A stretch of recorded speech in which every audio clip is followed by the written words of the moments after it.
Tonight on JG9 Live, all eyes are on the Houston Texans and the number 2 overall pick in the NFL Draft, C.J. Stroud. Stroud left Ohio State as one of the most accomplished quarterbacks in Big Ten history. And now, he's getting the start tonight in his first NFL action against the New England Patriots. Who will shine in this first preseason game of the year? Stay tuned as we find out next, right here on JG9 Live. Here we go.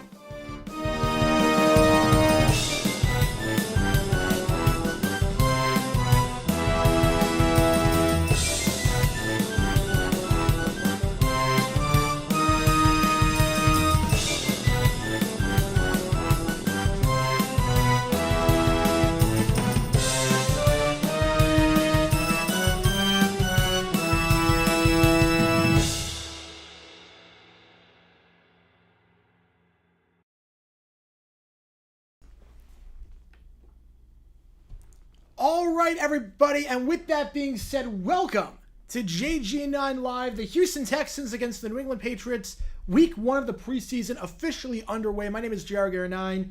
Thank you guys for tuning in. Hopefully you like that intro. They were going to stick with it for the whole season.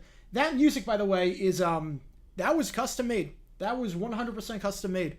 That was a track that I made the other day.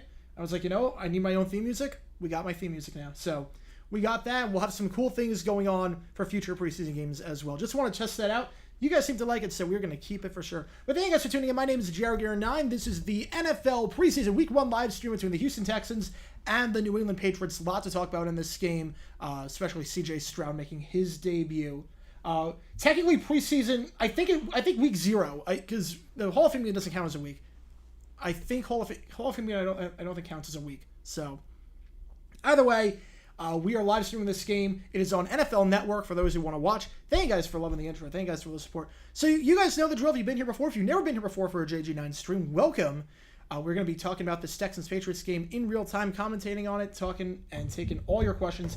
If you have any questions whatsoever, just fire away in the chat. I'll be happy to answer. I should also note that if you are, it is week 2. It is week 2. Okay. Yeah, I didn't know what counts as week 0 and what doesn't. I don't know what. Anything like that. But with that being said, if you have any questions, fire with the chat. I'm going to go in the order that I see the questions. Otherwise, I'm just going to go in, I'm going to go in the order that I see them. But again, if you have donations, if you donate, you can get your question moved to the front of the queue right away. I will get to it right away, other than just going to go in the order that I see them. But thank you guys so much. Again, this game is starting at 7 p.m. Eastern on NFL Network. This is the only game we're live streaming. It is week 2. All right. We are live streaming this game. We're not live streaming the Vikings game after this. We're just live streaming Texans-Patriots. No game tomorrow because I'm going to be at the Cardinals preseason game. But Saturday, we're going to live stream Titans-Bears in the morning. And then Sunday, we're going to live stream the Chiefs game. And we're going to live stream the Raiders game. So 4 preseason games on tap this week. And hopefully you will join me for all 4 of them. Should be fun. Thank you so much. All right. Here we go. Watching and listening from Albany, Georgia. How's it going, Blazer Bobcat? Welcome to the stream. NHL schedule has not been released yet. It has not been released. 74 degrees and raining in Foxborough. Complete sea change from 100-plus degree weather in Houston. No rain until just after the middle of next week. Wow. Yeah, we haven't had rain in Phoenix in a while outside of some 10-minute showers. Yeah, we already got the bottom. That didn't take long. Do you think the Hawaii wildfires will impact the Rainbow Warriors football season and the opponents for their home games? I don't think it will. We have a $10 from Michael Hodel. Thank you so much. I'm going to get to that as soon as I answer this question. First off, thoughts and prayers to everyone impacted by the wildfires. I was there back in 2012. Such a beautiful location. Just a shame what happened to it. Hopefully they can get back on their feet soon and rebuild that thing. It's going to take some time, but hopefully everyone's safe. Hopefully everyone recovers from that, because that is absolutely scary stuff. I don't think it's going to impact the season and their opponents for the games, because the stadium is fine. It's not destroyed. They might do a patch on their jersey, but I don't think it's going to impact it otherwise. All right, we got a $10 from Michael Hodel. Thank you so much. Hey, GG. Hope you're well, brother. Are you ready for some football? Oh, you know it. I am ready for some football. The question is, are you guys ready for some football? This is going to be a fun game. CJ Stroud playing. Will Anderson playing. Hopefully we get to see Malik Cunningham play. He was such a fun quarterback to watch at Louisville. I'm excited to see John Mitchell play, coming back from leukemia. Hopefully he has a good game today for the Texans. But we will see. It's going to be a fun game for sure. let me get your name in there. Thank you so much, as always. And thank you, Kyle, again, for being a patron. Really means a lot to me. And thank you for the $10 donation. Here we go. There we go. Will the ACC extend their contract with Raycom, or will they let it expire and effectively end Raycom? I think they will. I think they will let it expire. Wait, the NHL schedule's actually been released? When the heck did that happen? I did not know that. We have a $2 from Zach. I gotta figure out the... Okay, so I have the chat... Yeah, I gotta put the chat thing in a different thing. There we go. We got a $2 from Zach. Thank you so much. Do you think the Pac-4 will merge with the MAC? What I think is going to happen, it depends on what Cal and Stanford do.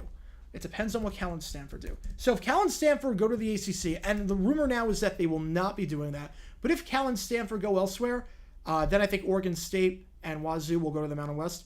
If not, I think what's going to happen is you're going to see the Pac-4 poaching, let's say, 4 teams from the Mountain West, like San Diego State, Boise State, they poach 4. The Mountain West then poaches 2 from the Big Sky, and the circle of life just continues itself. That's what I think is going to happen. Specifically, the latter part of the 80s game thing from NFL and CBS, that's what it reminds me of. That's awesome. Thank you so much. I came up with it in my sleep. I basically just, I was sleeping, and I just like, okay, I need a theme. And I'm like, this could be a good theme. I was like doing it in my head in my sleep, and like it just came together very quickly. I do all my music for the videos and for this, because I just don't like using other people's music for that, because you're always taking a chance that eventually gets copyright claimed. Even if it's free for now, they might copyright claim it eventually.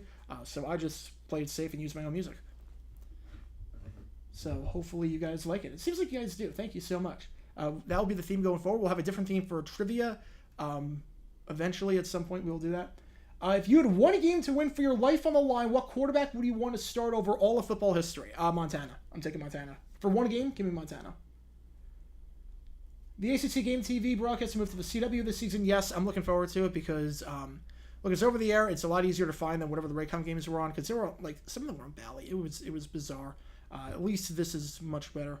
What do I have on the other 3 screens? Good question. I got the 3 baseball games on. I got Cardinals, Rays, I got Nats, Phils, and I got the Red Sox and the Royals. So those are on the other 3, but obviously the one we're focused on, the big one, is the Red Sox. Not the Red Sox. The Texans and the Patriots. I don't know what I'm talking about.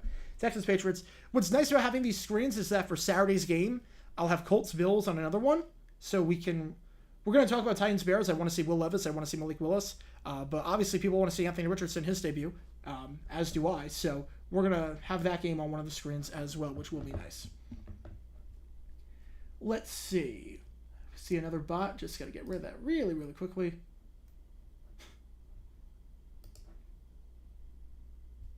Bots are all over us right now. Again, we haven't had any questions, but again, if you see a bot in the chat, do not click on the link. Do not click on that link. It is definitely spam.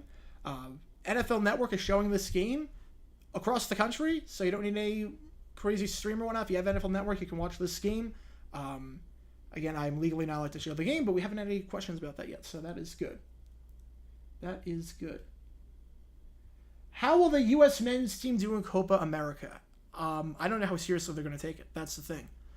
Will they send their B squad? Will they play their A team? I'm assuming they're going to play their A team. My guess, last time I made the semis when they played, I would say semis again. I think semis pretty good. Yeah, you can show me the game set. Yeah, absolutely. Show me your game setup. That'd be awesome. How's it going, Anthony? Welcome to the stream.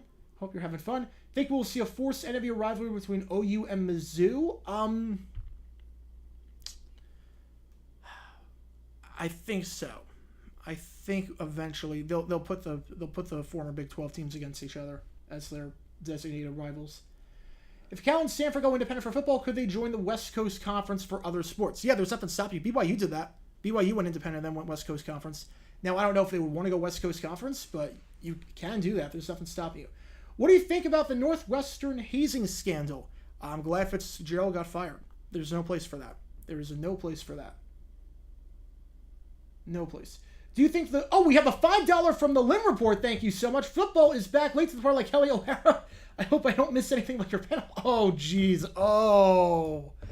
Oh, it still stings. It still stings. Oh, man. But going to see Spain, Netherlands tonight at the stadium. Awesome. Have a great time, man. Have a great time, man. It stinks that the USA got eliminated because they clearly cater the schedule towards Team USA. The fact that the game is taking place at 9 o'clock Eastern, they very clearly catered it toward that, and now it's at such an inconvenient time for Spain and the Netherlands. It's like the middle of the night, but it's crazy. It's crazy, but thank you so much for the donation. Yeah, it is crazy. I turned 26 on Tuesday at midnight when USA played Portugal, and ever since, none of my teams have won a game. Diamondbacks have lost 7 straight. USA tied Portugal and then tied Sweden, but technically lost, so yeah, it has not been, and the Diamondbacks can't win tonight because they're not playing tonight, so, which is probably a good thing, because I don't really want to see this team right now, so yeah, it's been rough. It's been rough. Let's see. Do you think the 25-yard line kickoff rule is dumb for fair catches? I don't. I wasn't a fan of it at first, and I saw it in the college game, and I'm like, I can live with it. I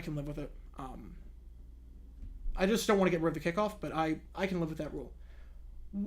Oh, we have another bot. Oh, my goodness. I think because I put live stream in there. All right. Might have to hire a mod at some point. If it gets like Rossi levels of big, we might hire a mod at some point. What happens in Albuquerque affects what we see in Roswell, Farmington, even Southwest Colorado and a bit of the Navajo Nation. In other words, if KRQE shows the Broncos and you don't like it, too bad. Yeah. No, Broncos and Cowboys, pretty nice split there in New Mexico in terms of the fan bases. I think it leans more Cowboys than Broncos, but there is a pretty good Broncos contingency.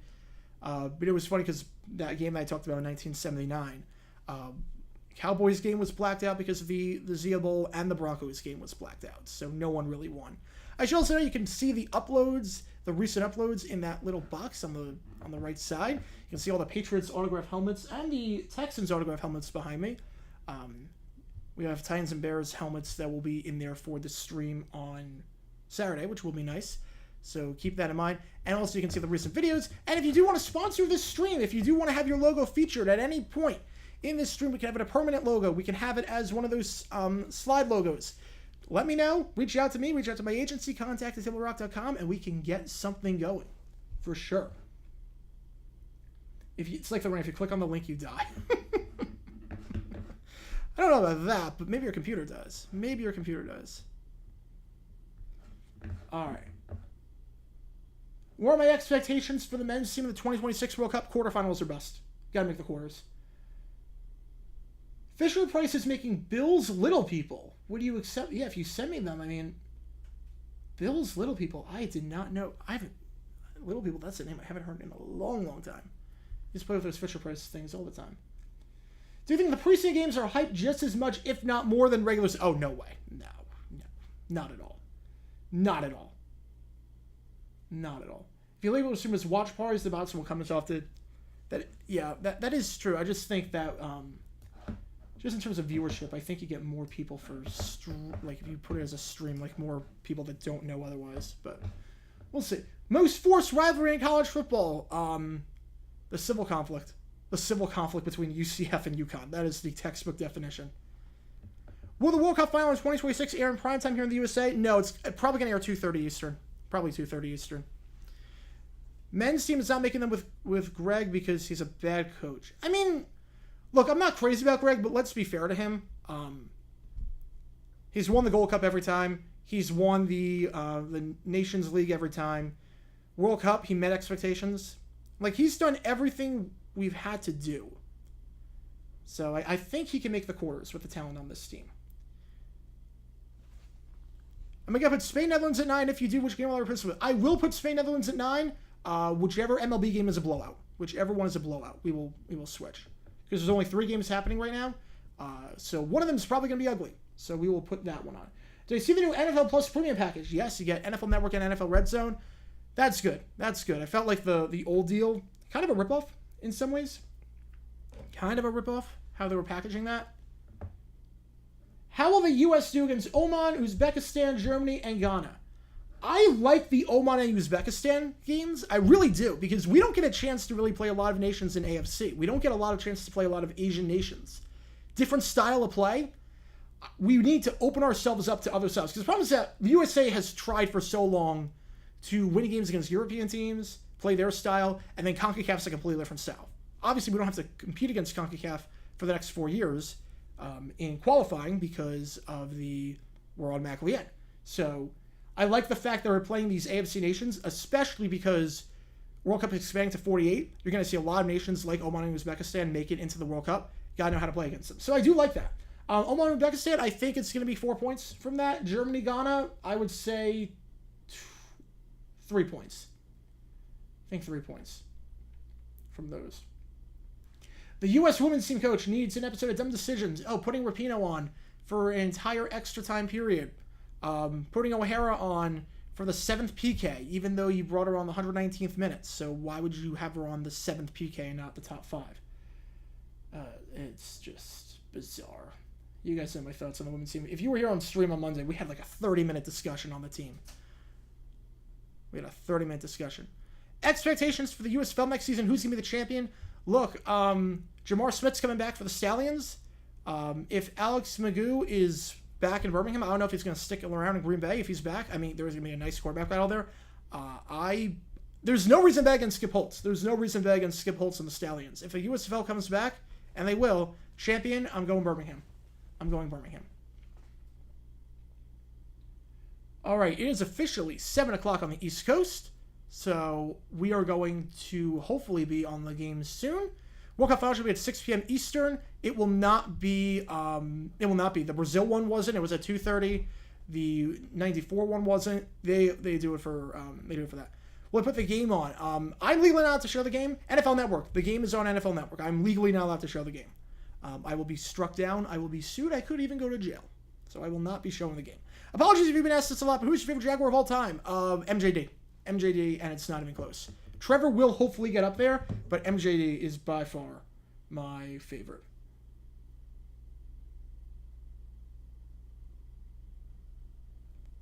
Let's see what we got. Yeah, this was meant to be a USA. Yeah, that's why. That's why. Hence the weird time. They really tried to cater as much as they could to the USA, and then they kind of just blew up in their face. How's it going, Richard? Welcome to the stream. What would a Jaguar Gator even look like? A Jaguar with the head of a Gator or a Gator with the head of a Jaguar? I always picture as a Gator with the head of a Jaguar. Use the wrong your. You used the wrong your. What time did the U.S. air the 2002 World Cup final? Those games were at weird times. They didn't care until the USA at all.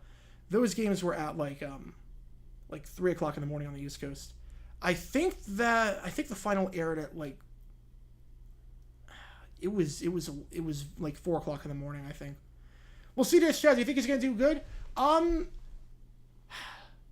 I don't know, just because Belichick against rookie quarterbacks. I mean, granted, it's preseason, but we'll see. We'll see.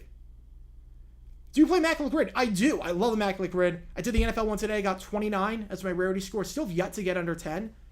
So, looking to get that at some point. But I got 29 today. Did pretty good. I got Clint Longley for one of them. Kasim Osgood. Cloyce Box. If you did Cloyce Box for the 1,000-yard Lions receiver, good for you.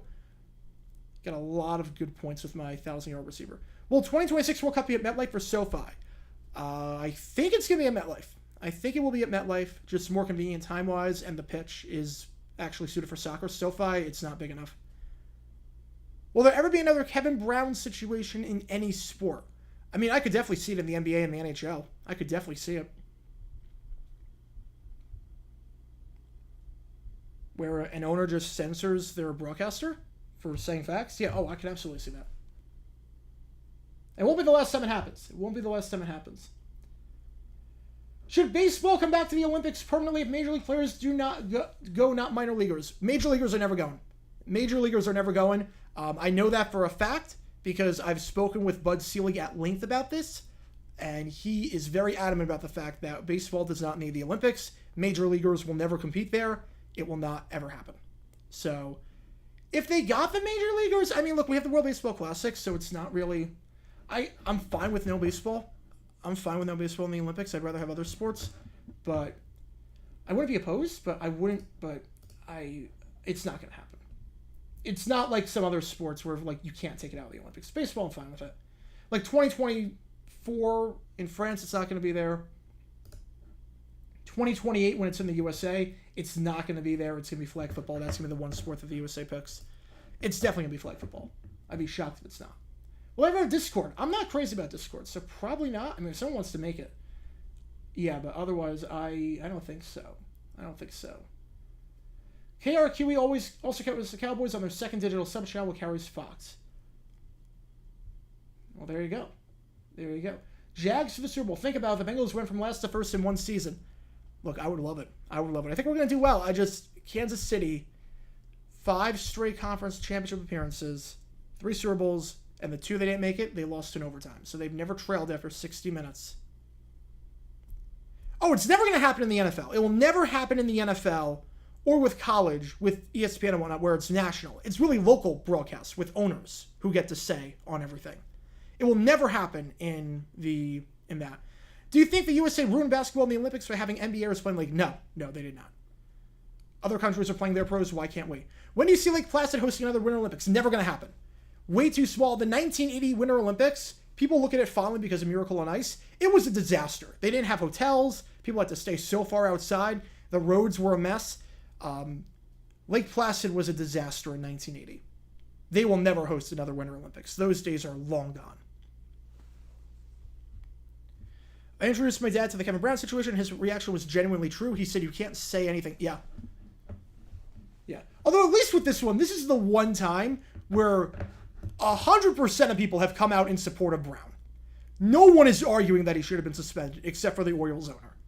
I don't know a single person that is. All right, here we go. We are officially underway. Patriots kicking off to the Texans. Patriots in the blue, Texans in the white. So it's going to be CJ Stroud to start off. And here we go. The kickoff goes into the end zone for a touchback. 1st and 10 for the Texans at the 25-yard line. Again, you see the timeouts and the challenges on the side of your screen. And we will see for the Texans their first drive of the game. We're doing the Patriots affiliate broadcast. It's the Patriots affiliate broadcast. The game has just started. Clean scorebug, all things considered, for a preseason game. Clean scorebug. All right, here we go. Christian Gonzalez getting the start at cornerback for the Pats, their first-round pick out of Oregon.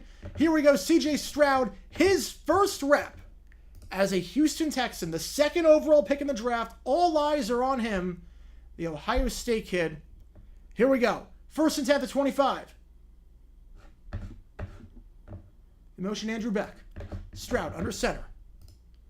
Drops back, fires. Quick little throw. That one is caught. Nice broken tackle and out of bounds at the 35-yard line. So it should be a first down. So they mark it at 1 yard short. Yeah, Olympics will have flag football in 2028. Gain of 8 on that one. That catch made there by Nico Collins. So 2nd and 2 coming up. 2nd and 2 ball at the 33-yard line. Stroud under center. So Stroud 1 for 1 to start this game off. Be a handoff up the middle. And he's going to try and make a second push, but nothing doing there. 3rd and 1 coming up. Handoff there. It looked like it went to Devin Singletary. Looked like that was Singletary on the run. Neither team is listed in inactives. So what Patriots should have the number retired besides Brady and Gronk? I'm not sure anyone right now, at least. 3rd and 1. Handoff up the middle. Starter step. Nice move there. Gets the first down. Nice stance in there by Singletary. Need a yard, got 2. First down on the play.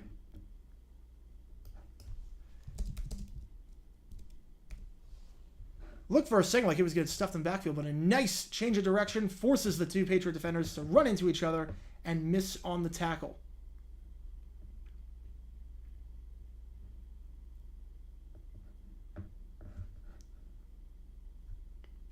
All right, 1st and 10 ball at the 36-yard line.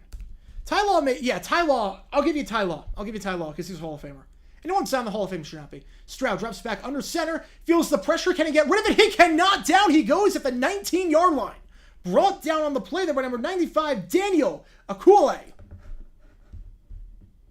That's a huge loss there. CJ Stroud, pocket collapsing, was unable to get rid of it. Texans playing most of their starters today. Stroud has to run all the way back. A massive loss on that one. What's the wackiest Jags play I've seen live? I saw in 2009 Cardinals game. I saw a block kickoff or a block field goal for a touchdown. I saw that. 2nd and 25. They mark it at the 21-yard line after the 15-yard sack by Daniel. Stroud drops back, feels the pressure, spins out of it, and he's going to run past the line of scrimmage, get about 3 yards there. That interior is collapsing on him very, very quickly. I have noticed, though, no snaps out of the shotgun so far. Stroud has taken everything under center. Will Eli make the haul? Yes, absolutely, not even close. He'll be the worst Hall of Famer in, but he will make the haul. He's got 2 rings, 2 Super Bowl MVPs. Every starting quarterback with 2 rings is in, minus Plunkett, who will not get in. 3rd and 21 coming up. Ball is at the 25-yard line. Play clock running down. First time Stroud is under center today. 3rd and 21 coming up. 2 seconds on the play clock. Can they get it off? They do. Stroud, they rush 4. Drops back. He's looking through his reads, fires. It is intercepted. Intercepted at the 30. Breaks a tackle to the 25. To the 20. Trying to cut back. He's still on his feet. Back to the 25. He backpedals and trying to make anything happen down at the 23-yard line. Patriots with the ball. Pick on the play there by number 2, Jalen Mills, the former Eagle. And with 11:36 left, the Patriots are going to be starting this one with great field position. Horrible throw by C.J. Stroud. The Patriots are starting just outside the red zone. We're going to see the replay here. Stroud, his first read wasn't there, so he looked across the field, looked towards second read. He had to get rid of that throw sooner. He had him open. He just had to get rid of it sooner. That's one of those where college open is a lot different than NFL open. That's one of those. All right, under center for the Patriots is Bailey Zappi. Mac Jones is not getting the start tonight. It's Bailey Zappi. We saw him play on Monday Night Football last year. First down handoff up the middle. That is bottled up. Handoff goes to Pierre Strong Jr. So nothing doing there. 2nd and 10, ball to 24.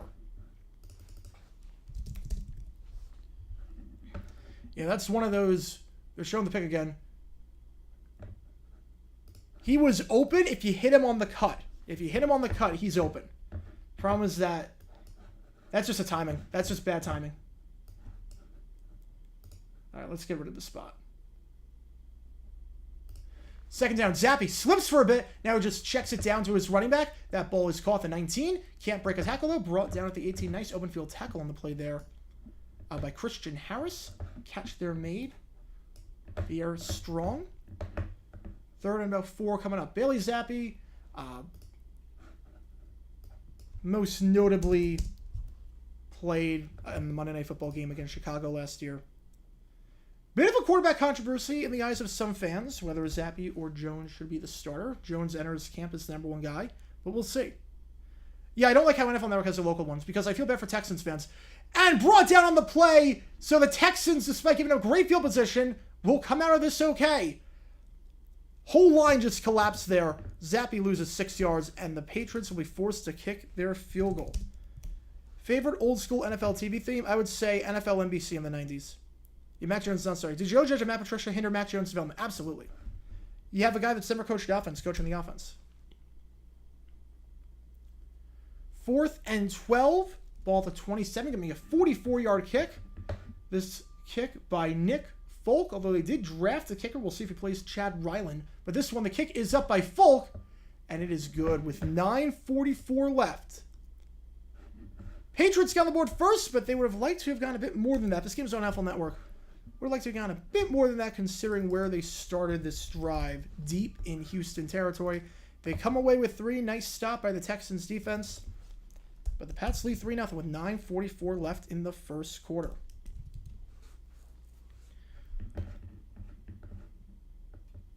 Yeah, because I feel bad. If you're a Texans fan, you're watching this game on NFL Network, and you're stuck with Patriots broadcasters. I don't like that.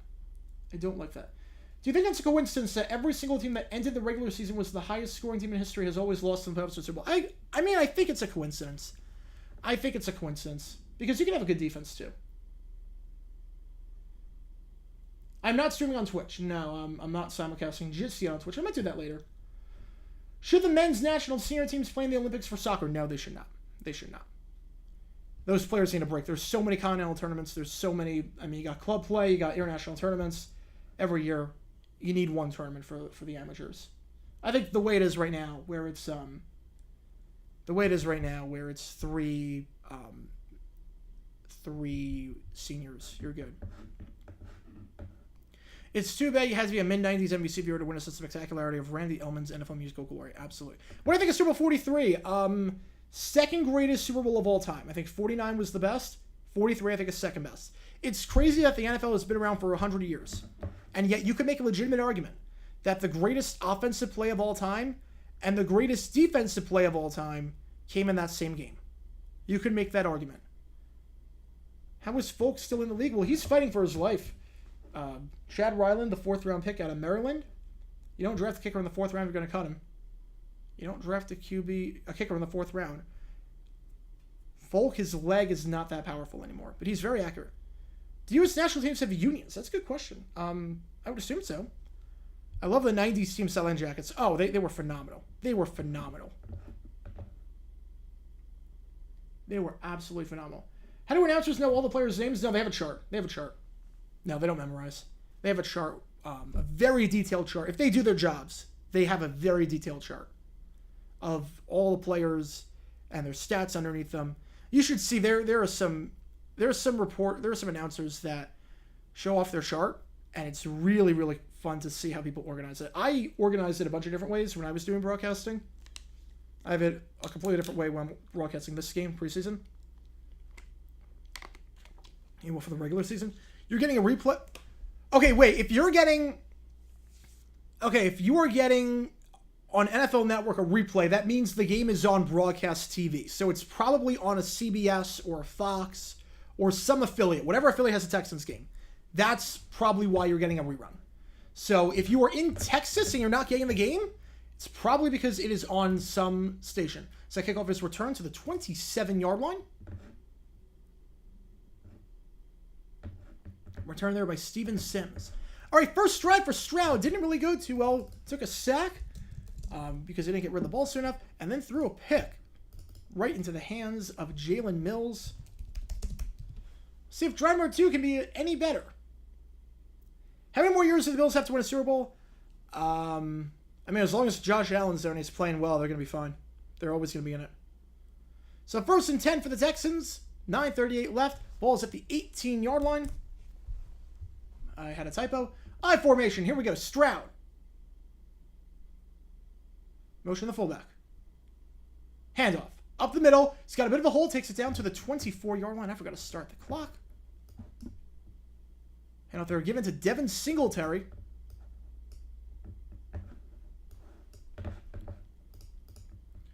And Devin Singletary just joined the Texans for spending the last 4 years with the Bills. The 3rd-round pick from FAU back in 2019. Didn't really do a whole lot of Buffalo. But second chance here in Houston to catch on after 4 seasons with the Bills. What do you think of Kevin Kugler? I think he's great. I think Kugler and Sanchez is the most underrated pairing in broadcasting for the NFL. 2nd and 5. Ball to 23. Stroud. Going to fire a quick throw to the flat, and that is a bit high. Incomplete, intended for Singletary. Even if he caught it, probably would have been hit behind the line of scrimmage. Just letting the clock go there. But Stroud has not done well so far when feeling pressure. Hand on the face, that throw is a bit inaccurate, a bit behind his receiver in Singletary. Took a sack earlier. He spun out of a sack that probably should not have been that dicey. Stroud definitely feeling the pressure, but again, he is going up against first stringers. It's not often you see a rookie quarterback get the start on a preseason game, let alone against the Patriots. So we'll see. 3rd and 5. It's not live and I'm really. That is bizarre then. 3rd and 5. Stroud. They rush 4. Feels the pressure. Has to get rid of it. And again, a bad throw by Stroud. Feeling the pressure. Gotta throw that one on target to the flat. So I'm a bit too late. But there is a flag on the play. Personal foul. Roughing the passer. I want to see that again. It looked like he hit him. Did he drive him to the ground? It didn't look like a late hit. Let's see this again on the replay. Oh, they caught on 45. Oh, okay. That's why. I was going to say, that looked like a perfectly clean shot there. But they called it on a different player. That's why. But once again, you're seeing that Stroud, under pressure, is just not accurate in the slightest bit right now. Obviously something that's going to have to change going forward. But 1st down at the 38-yard line. Handoff. Goes to the near side of the field. Gain of 1 yard on the play. Handoff went to Singletary. 2nd and 9 coming up.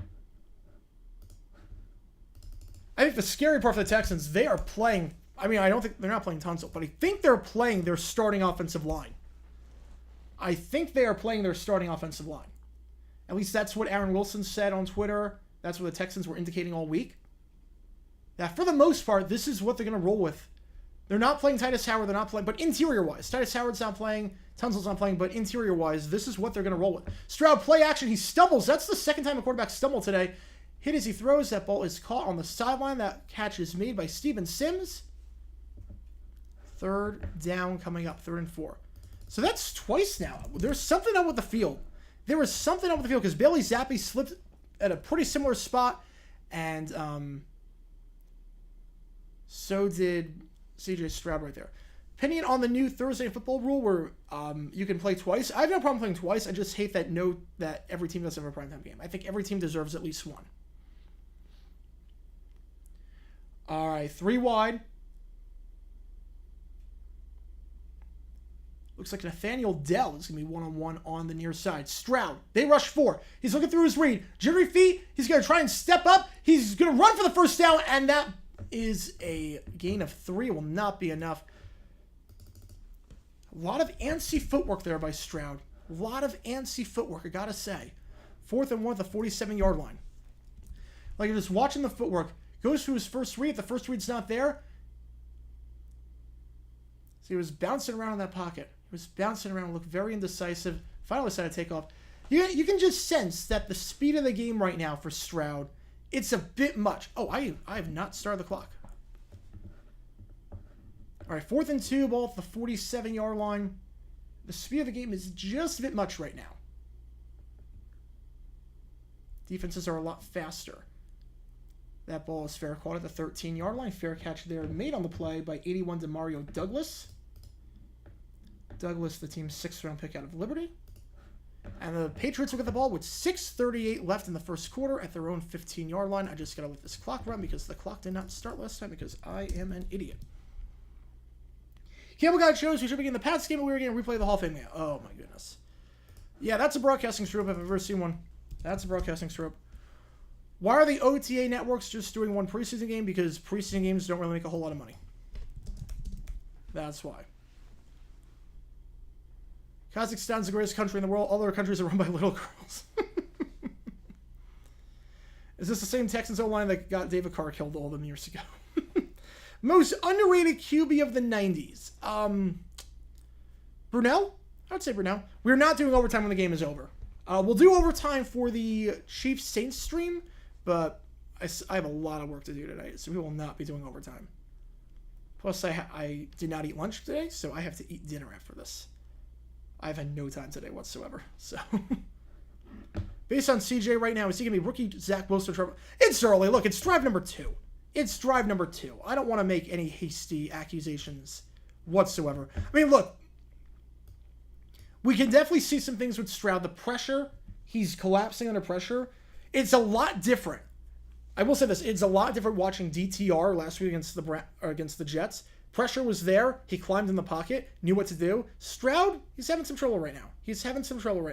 But look, it's game number 2 of the preseason. We've seen quarterbacks do bad in the preseason and then lay it up in the regular season. The fact he's playing against the ones, he's going to learn. When did Brady become the GOAT? After Super Bowl 51. Forgotten great / good receivers, McCardle, Isaac Curtis, Gene Washington. I think those are absolute. Ahmad Rashad, also another one. Favorite ugly unis. Our Sacco jersey this year in our fantasy league that the loser has to wear is the 94 Steelers throwback jersey. It's so hideous. I love it. White numbers with no outline, so you can't even see the numbers. It's phenomenal. And here comes another bot. It was a good 5 minutes while it lasted. There we go. Chris Chandler, that's a good pick. I'll say Scott Mitchell had his moments. He was not great, but who won the first preseason game? The Browns did. The Browns came back and won.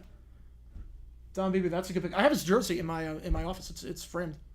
First down, Zappy going to take the snap. 1st and 10. Looks for a screen pass. That ball is caught by J.J. Taylor. Taylor down at the 15-yard line. I've always been high on J.J. Taylor. I loved him out of Arizona. I've always been high on him. He was a great pickup as an undrafted free agent to stay around the league for this long.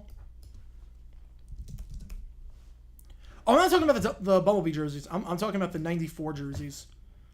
All right, 2nd and 7. Ball is at the 15-yard line. Yeah, the 94 Steelers, they look like soccer kits. Yeah, they really do. We found a Rod Woodson one for $30, including shipping. So it was like, yeah, we got to pick that. All right, 2nd and 7. Zappy under center, 2 wide. On the near side.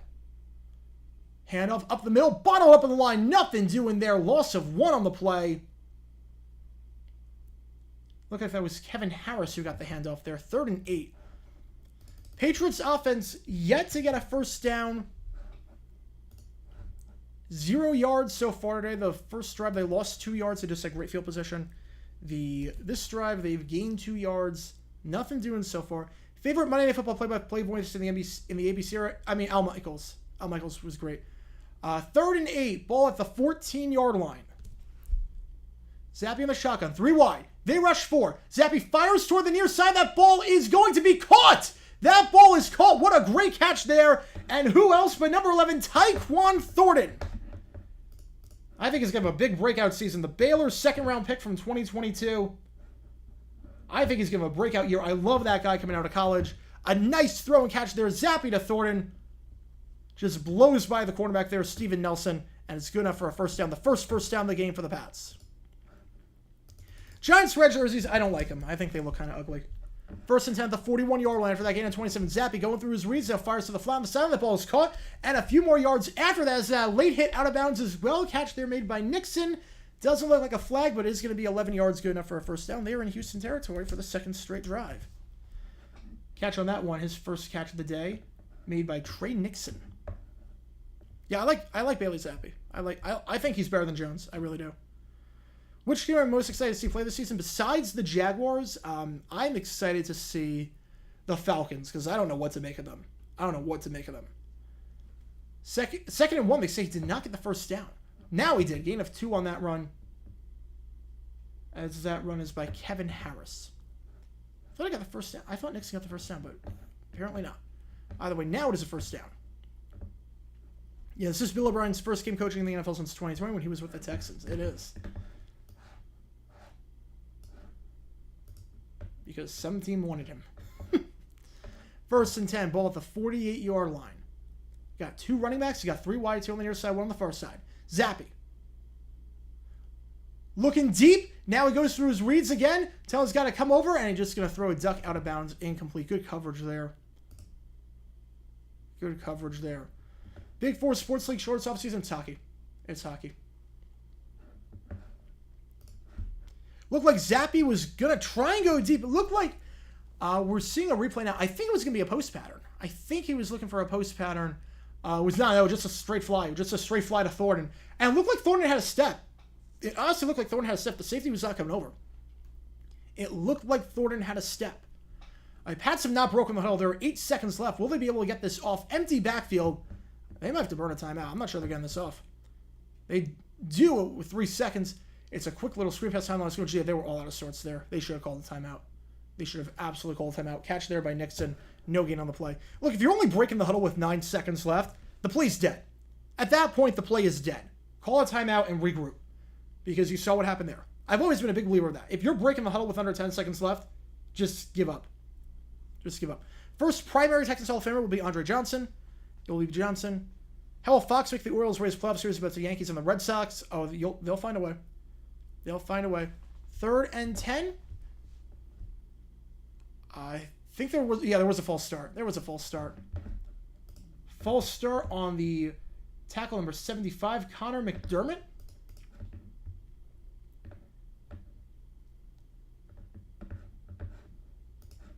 So 3rd and 15, back them up back into their own territory. This was a drive that started on their own 13-yard line. Nice throw to Thornton, but not a whole lot doing besides that. 3rd and 15 coming up. in the first quarter. Again, this is a running clock that I've got going on my screen, which is nice. 3rd and 15. They fake the screen. Now they dump off another screen on J.J. Taylor. Do they have the blocking down the field? They do not. Interesting play call. Call the same thing he did on 2nd down. Gets him to the 45-yard line, but that's definitely punting situation. 4th and 5. Bring out the punting team. Patriots have 2 punters on their roster this year. They have 2 long snappers, 2 punters, 2 kickers.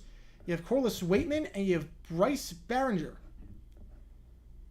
And it's going to be Bryce who's going to be punting this one. Their 6th-round pick out of Michigan State this year. So he can do his first ever punt in the NFL. 4th and 7 at the 45-yard line. We'll see if they take that away game to pin him back. They are going to punt from that spot, though. That punt is going to be fielded at the 10-yard line. Fair call at the 10. Not the best, not the worst. The Texans are going to start this drive inside their own 10 after Steven Simmons fair catches that one with 1:52 left in the first quarter. C.J. Stroud, we'll see what he can do after this commercial break, because the first 2 drives not been great. Lane Johnson and Jawan Taylor. Now that he's not a Jaguar, I can admit that. Why was the NFC so dominant from 84 to 96, winning 13 straight Super Bowls? Just pure coincidence. Pure coincidence. What I think of episode 2 on the Vikings history? I mean, I thought it was very good. The monologue at the end was phenomenal. It's weird with the Vikings because, like, you look at a team like the Mariners, you look at a team like the Falcons, very poorly run franchises. The Vikings, this is an interesting documentary because this is a very well-run franchise that just hasn't gotten over the hump. But Bud Grant is such an interesting character. The episode I'm looking forward to the most, the one to circle on the calendar, episode 4, Les Steckel. When we get to the Les Steckel Year of Terror, oh my goodness, I cannot wait for that. Best and worst Monday Night Football game of all time. Best game, I gotta go Chiefs-Rams. That game was phenomenal. The worst Monday Night game of all time?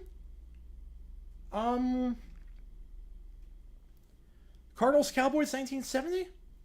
Cardinals-Cowboys 70 was awful. I would say Cardinals-Cowboys 70s. I watched that game many times on YouTube for work and whatnot. So bad. What are the chances Congress amends the Sports Broadcasting Act to include Thursdays?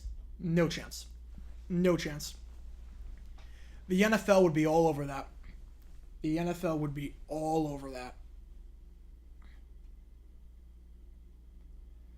Trey Mason is technically eligible for the Hall of Fame game as of 2 years ago. Oh my goodness.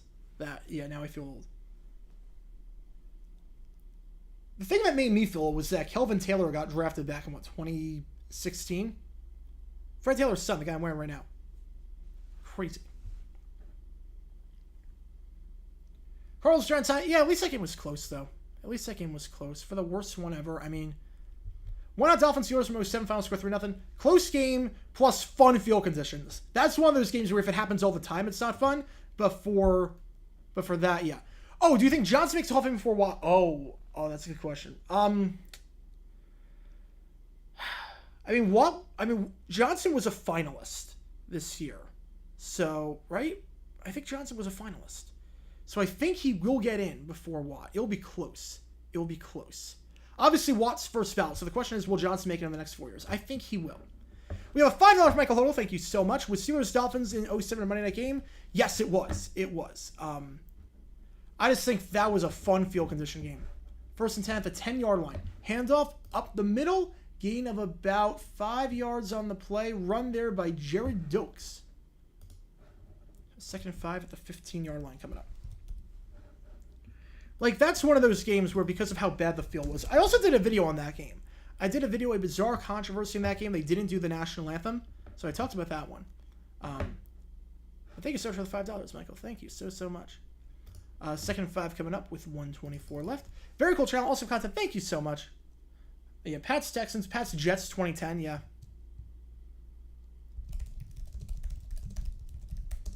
New quarterback in the game. It is not C.J. Stroud. It is going to be number 10, Davis Mills. So C.J. Stroud, I think his day is done. Incomplete pass. They're saying that ball hit the ground. So Davis Mills is now in, the third-year man out of Stanford. So Stroud's done. Stroud is done. Yeah, the throw was behind him, intended for Nathaniel Dell, their 3rd-round pick, out of Houston. Snow games or rain games? Oh, snow games, easily. Snow games are way better than rain games. Was Seahawks Cardinals the worst Sunday Night Football game? I mean, look, that game was close. It'd be hard for me to say the worst game is ever a game that was close. Like, of all time. Like, I can admit it was a bad game, but to say it was the worst ever. 3rd and 5, Mills steps up in the pocket. He fires. He hits his target. First down for the Texans. Catch there made by Mason Schreck.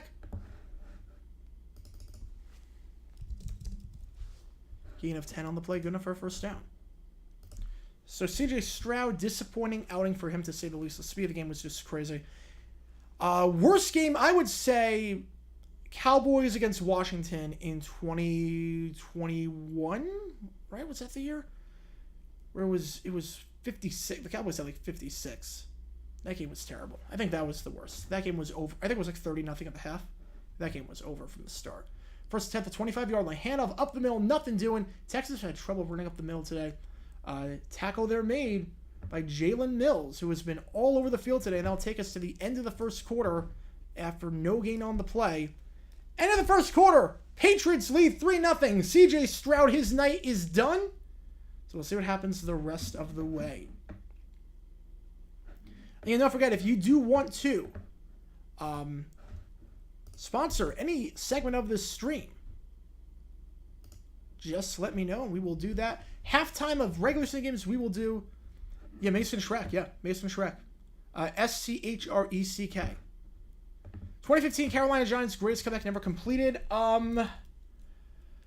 It's close. It's close.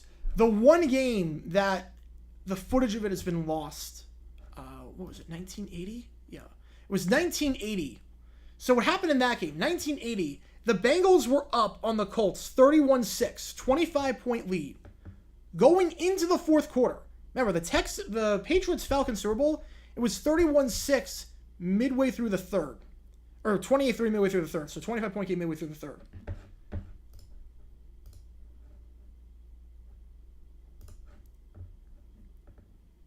And the Colts came back to lead 33-31. Then the Bengals won on a game-winning field goal with no time left. I wish there was footage of that one. We have a $2 from Alan Nadeau, the third small way from a Pat Street and Philly Stewart. Thank you so much. And congrats to get on 900 subs. Going to get to 1,000 in no time. Thank you so much for the love and support. Early national championship pick, early Super Bowl pick. I will never bet against Alabama, so I'm going to say Alabama. And early Super Bowl pick, I will not bet against the Chiefs until they prove me wrong, so I'm going to say Chiefs. Worst on-paper matchup put on Sunday Night Football. When they did Dolphins-Raiders, I don't know what they were thinking. Dolphins-Raiders a long time ago. I think, 2018? That was a bizarre one. Eagles-Lions snow game was fun. Ravens-Vikings, the final 2 minutes of that one was amazing. Just want to say I enjoy your videos. Keep up the good work. Thank you so much, El Gronk. Thank you so much. Sea of Hands, Heidi game would be nice to see in its entirety. Absolutely. There's so many games from the 60s and 70s that I would love to see. They've just been lost media. More impressive, Eagles winning with 1 first down or the Texans being the Steelers in 0-2? Texans-Steelers. Every stat in that game showed that the Steelers should have blown them out. For the Texans to win that game, that made no sense. Flacco for Hall of Fame. Ravens Hall of Fame. Pro Football Hall of Fame? No, not a chance in the world. Rams-Bucks, that's another great comeback. If a rookie quarterback breaks every single record possible, wins every award, and wins the Super Bowl in his rookie season, then retires after 1 year, Hall of Famer, no. If you mean career record, yeah. But single season record, no. Unless he dies. If it's like a Joe Delaney thing where he dies after 1 year, then yes. But if he just retires, no. Because there are a lot of guys from the 30s and the 40s that did very similar things and then stopped playing. 2nd and 10. We are back, second quarter. Mills feels the pressure up the middle. It's going to be holding on the play, so we'll see. This is going to come back. This is coming back. Catch made on the sideline by Nathaniel Dell, but that is coming back. And we got to go split screen on this. We're not going to see the referee announce the penalty because preseason broadcasts don't care about the game. So we're just watching Devin and Jason on a twincast. This is why I do not like. Local broadcasts for preseason. That's exactly why. Because we are just guessing on the penalty. We're assuming it's holding, but I have no clue who it was on. This is like the Dude Perfect cast. Like, we don't care about this. All right, 2nd and 20. It was holding. Love that we saw the referee call the holding. Greatest player from a small school, Jerry Rice. Jerry Rice. 2nd and 15. Mills. Error issue on my end. Error issue on my end. No, that was an error issue on my end. My apologies for that. All my streams just went down. I saw like all the Rokus go down for the MLB. I'm like, oh no, what's going on? What's going on? That would not be good. We are back. We are back. My apologies. Welcome to the stream, Steven. So, I don't know what happened to that stream. We are back. Again, apologies for that. I know we lost a lot of people on that. I can't blame you for that. But yeah, we are back. I don't know what happened. It was a Wi-Fi issue, which has not happened in this apartment yet. This is the fastest Wi-Fi, so I don't know what happened. It is going to be Patriots ball when we get back.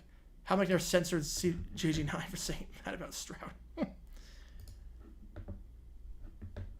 I forgot to change the quarter mark. Here we go. Yeah, Ron Jaworski is Hall of Very Good. Not Hall of Fame, but he is Hall of Very Good. Yeah, I knew someone was up as soon as I saw all my baseball streams go out at the same time. I was like, oh no. Oh no. I was like, we are in trouble. But we're back. We are back, and hopefully better than ever. Hopefully we can get some people back that we lost. Because I know we were at like 70, now we're at like 50, which I'm not surprised because the stream just completely crapped out on us. Favorite NFC team? Giants. I'd say Giants. Patriots Hall of Famers besides Gronk, Brady, Belichick, and Kraft. I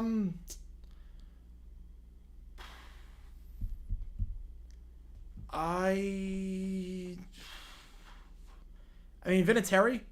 I don't know if you count Vinatieri, but I count Vinatieri. Bledsoe Hall, very good guess. Yeah, Vinatieri, I'd say definitely Hall of Fame. Other than that, I don't know. I don't know about anyone. No, Ty Law's in. Ty Law's in. That doesn't count. Was Welker close? Yeah, we're not counting guys that are already in. We're not counting guys that are already in.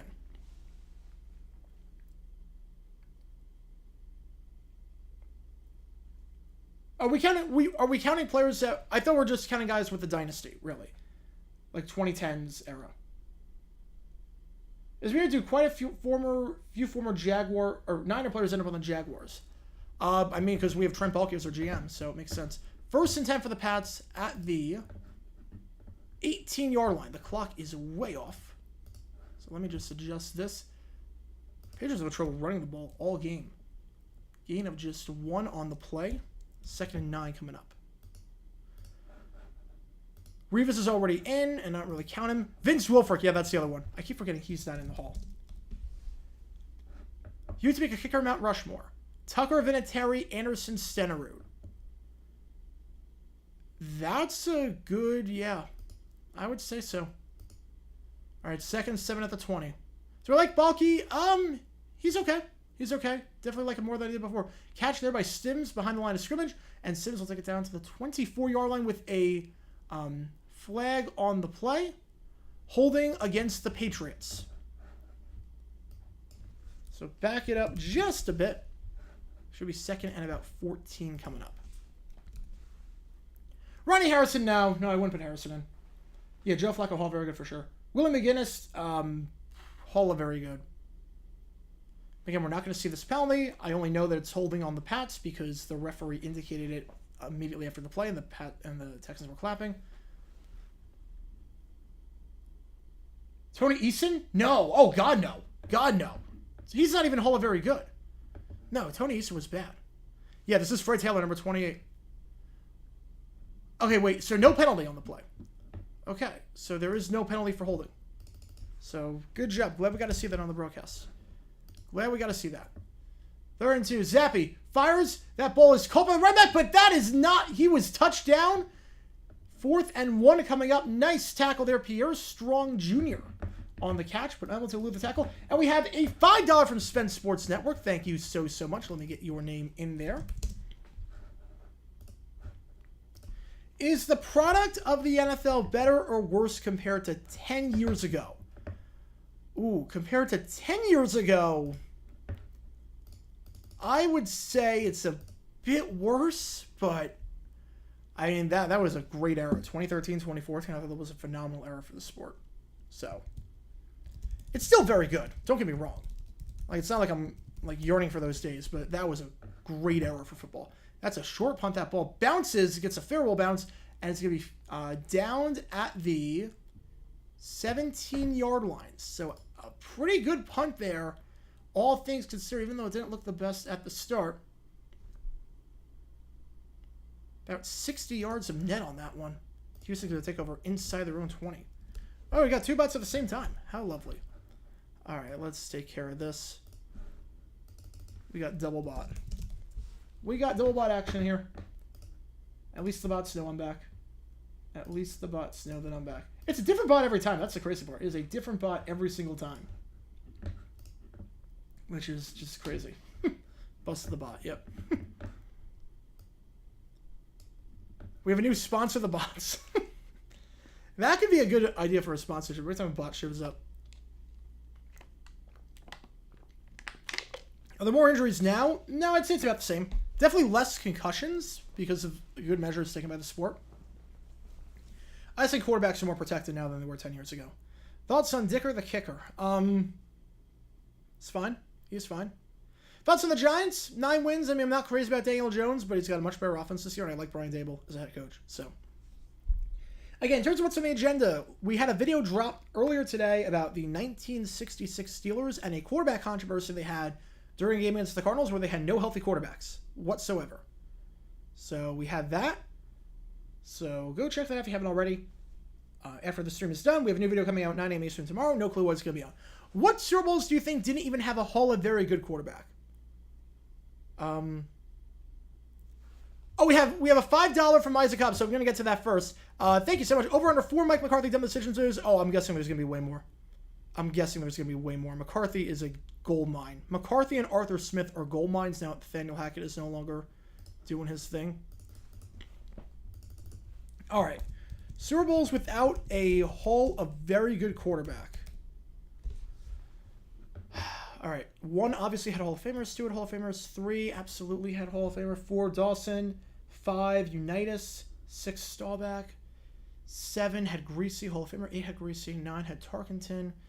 10 obviously. 11 Tarkenton and Stabler. 12 Norton Staubach. So you're fine there. 13 with Bradshaw Staubach. 14's fine. 15 Jaworski against Plunkett. Obviously that's fine. 16 Ken Anderson, Joe Montana really should be 2 Hall of Famers. So yes. 17 Theismann is Hall of Very Good. 18 Theismann again. 19 obviously. 20 I think. 20 did not. I would not put McMahon in the Hall of Very Good. McMahon, Eason, I'd say 20. So first and 10 the 18-yard line. Let's see what other ones. Obviously, none of the others in the 20s. Ball's pitched out. And out of bounds at the 25-yard line. Gain of 7 on the play. On the run there by Mike Boone, the former Viking and Bronco. All right, so none of the other ones in the 20s because they all had Hall of Famers playing in them. Let's see. 30, obviously Aikman. 31 at Favre. 32 Favre. 33 Elway. 34 Warner. 35 Dilfer Collins. Yes, 35 Dilfer Collins. So what are we at right now? We're at 20, 35. I put Gannon Hall of Very Good, so 37 I'd say was fine. 2nd and 2, handoff up the middle, goes to Boone. Boone's got a hole. Boone at the 30. Boone at the 35 gets tugged down by the jersey. At the 38-yard line, gain of 13 yards and good enough for a Texans first down. Nice run there by Mike Boone. So let's see. 37 I think is fine with Gannon. 40, you got Roethlisberger. 41, Manning obviously. 42, Brady. 43, fine. 44, fine. 45, fine. 46, fine. 47, Flacco cap. Yep, 47. And pitch goes to Boone. Boone at the 40. And he'll be brought down at the 41-yard line. Gain of 3 on the play. 2nd and 3 coming up. So I would say those 3.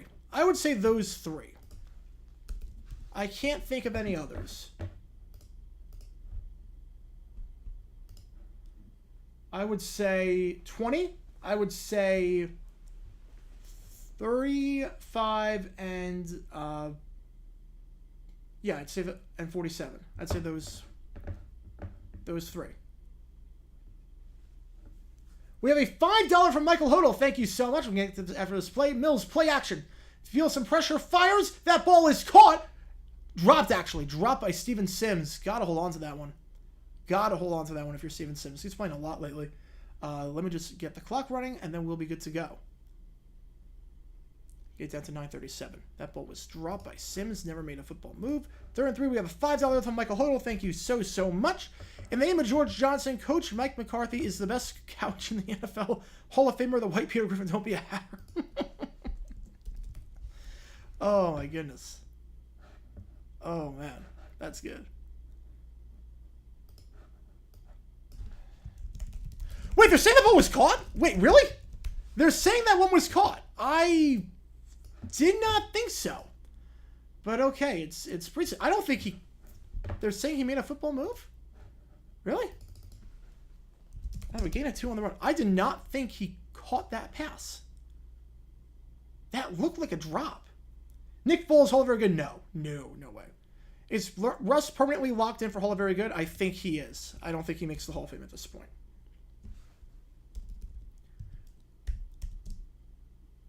I still can't get over that catch. I thought Sims dropped that ball.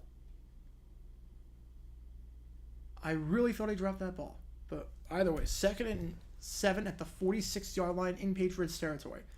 Mills pitches it. Out, he fumbles! Ball is loose! And that ball is going to be recovered by the Patriots. That ball is going to be recovered by the Patriots. Put the ball on the ground. That is Pats football. Unless something happened at the bottom of that pile, that is Pats football all the way. And it is. Credit the football recovery to number 43, Calvin Munson. Calvin Munson with the recovery. That pitch was just dropped. A poor exchange all the way. Ngumbawale with the drop. It is a crowded depth chart on the Texans roster at running back with Boone, Dokes, Ngumbawale, Pierce, Singletary, and Valladay. I love Valladay coming out of ASU. I think I'm excited to watch him play. But obviously, Pierce and Singletary are going to make the roster. I think Boone's going to make it. So it's that final spot really between Dokes, Ngumbawale, and Valladay. And that is not going to help his cause whatsoever. Pat's going to start with the ball near midfield when we get back from commercial break. Yeah, I think my stream is like one play behind. I don't know why that is the case. Why is the discourse around the NFL so negative today? That's just the way it is with a lot of things in life. That's just the way it is with everything, especially with social media. Oh, 53 now? I thought it was 26 earlier today, I thought. Now it's 53. Wow, that's terrible. That's so bad. Wow. How long until the... Oh, thoughts on Super Bowl 53, one of the worst Super Bowls ever because I'm a Rams fan. It had 0 scoring. Yeah, it was pretty bad. At least it was close, but it was pretty bad. Was it the worst of all time? No. Was it top 10 worst of all time? No. But was it bad? Yes, absolutely. How long until the XFL and USFL merge, like the AFL and NFL? Not going to happen. Not going to happen. They play at 2 different time periods, so I don't think it's going to happen. Who were the Chiefs QB in 2013 if Alex Smith didn't get hurt in 2012? That's a good question. That's a good question.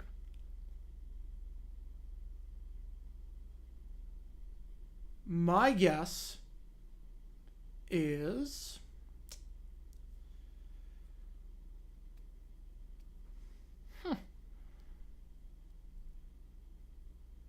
Who would have been in 2013? Well, you're not getting Andy Reid without Alex Smith. I don't think you are. So, if you do get Reid, you go with Foles if you're the Eagles. Maybe Vic. Maybe they trade for Vic.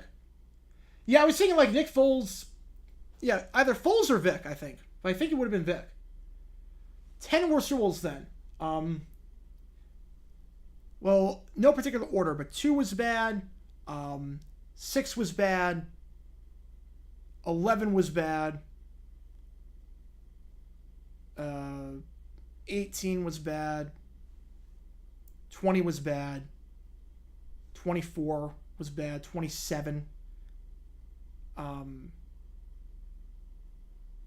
35, 48, 55.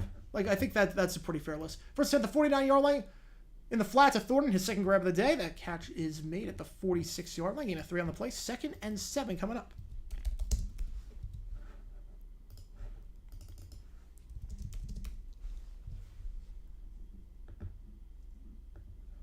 Yeah, I would say those 10. No particular order, but 24 is the worst. 24 is the worst, but 2nd and 6 ball at the 45-yard line. Give the order an extra yard on that one. Zappy under center. Probably going to play the whole first half of this rate. And bottled up behind the line of scrimmage. Nothing doing there. Absolutely nowhere to go for Kevin Harris. The Bob's Discount Furniture Studio. I love it. Nowhere to go up in the middle. The Pats' run game has been struggling heavily today. I thought did I not say 29? Yeah, 29's in there for sure. I thought I said 29. But if I didn't, then yeah, that's... Take that out. Take that out. Take that in. 55 is out then. Alright, 3rd and 8. Zappy has to escape the pressure, just has to throw it away. So a 3 and out despite the great field position. That's twice now that the Pats have forced a turnover, got in great field position, and unable to do anything with it, as it's going to be a 3 and out.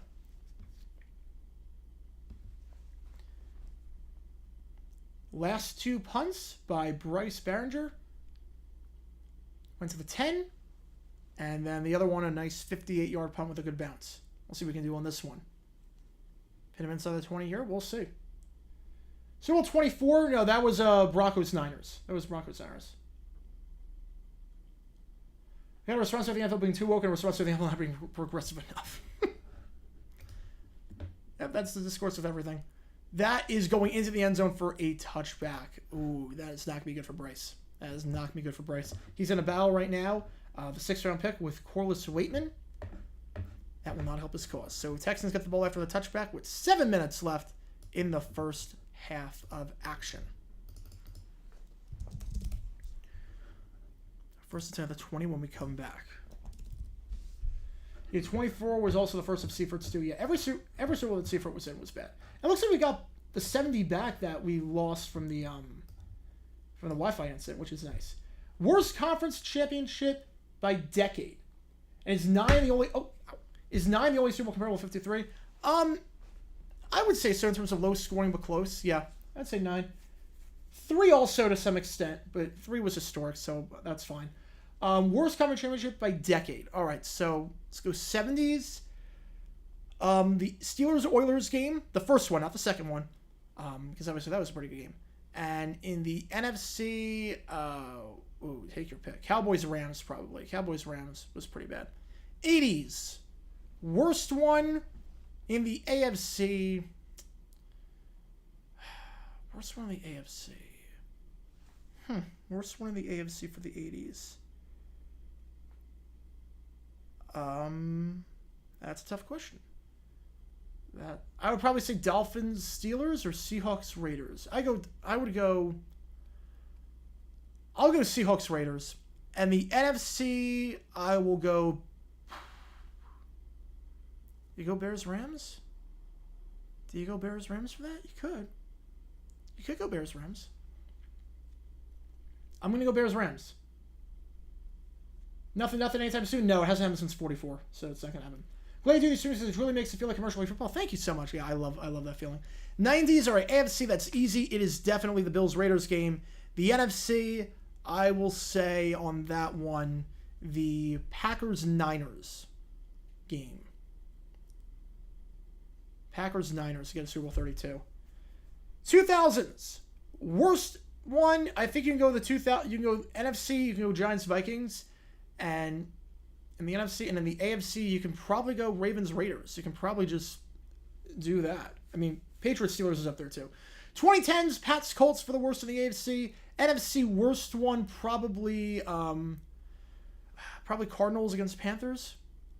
And then 2020s, worst AFC is Chiefs-Bills, and the worst NFC is definitely the Eagles-Niners. Super Bowl 1990, Bills-Niners, I think it would have been the Niners. Yeah, Stroud has not looked good. He's done for the day. He just looked very rattled today. Very rattled. The speed of the game was too much. Davis Mills in the game. Play action. Going to go over the middle. It's a low throw. That ball is caught at the 35-yard line. Low throw. Probably could have led a bit better. Probably could have been a lot more yards on that one. But Nathaniel Dell makes the catch again. The 3rd-round pick out of Houston. Pick number 69. Very, very nice. Gain of 15. Good enough for a first down. Oh, Vikings-Eagles for the 2010s. That's up there, too. Yeah. Vikings-Eagles, Cardinals-Panthers. You can take your pick. Yeah, Cowboys-Rams 78 was bad if you're a fan of the Rams. Or Alice. Nice callback there. Nice callback. Oh, man. Love that video. Love a good broadcasting controversy video. First down handoff up the middle. That is a gain of 2 yards on the play. Goes to Mike Boone. Just for the only running back doing anything today for the Texans. Everyone else has had their struggles. Luke Kuechly or Patrick Willis as my starter. Oh, man. As we have an injured Patriot down. It looks from here. Looks like MJ Stewart. Looks like 29. Oh, that is definitely not. That's definitely not. I cannot make out who it is. I cannot make out who that is. So 2nd and 7, the 36-yard line. Bears, Giants, FC Champions.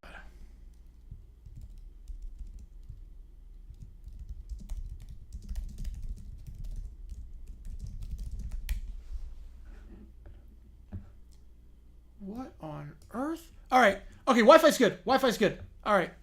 I don't know what's going on, because it was weird. The baseball streams stayed up. The baseball streams were still going. This is a Cox issue. I don't know what the deal is. 2nd and 7, Mills fires. That ball is caught by Boone. Boone dances a bit down to the 43-yard line. Gain of 6 on the play. Good for a gain of 6. Gain of, or 31 coming up. So Carl Davis was the injured Patriot. I don't know what's up with the Wi-Fi. Maybe if I open up the... I'm going to check the router really quick. I don't know what is going on. That's twice now. That is twice that has happened. All right. I am opening the door to my closet. Maybe that'll increase the connection. I don't know. Again, I've never had this issue in my life before with this apartment. And the baseball streams were going. Like, that's another reason why I have them on. The baseball streams were going. Mills, play action, 3rd and 1, hits his guy in the flat, dropped.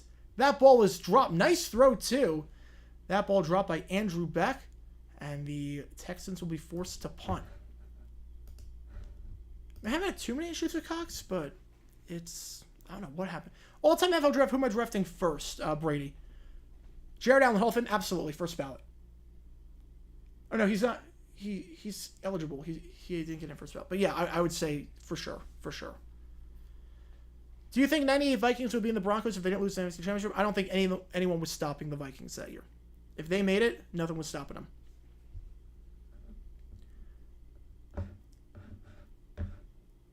Did involve the feet. Yep.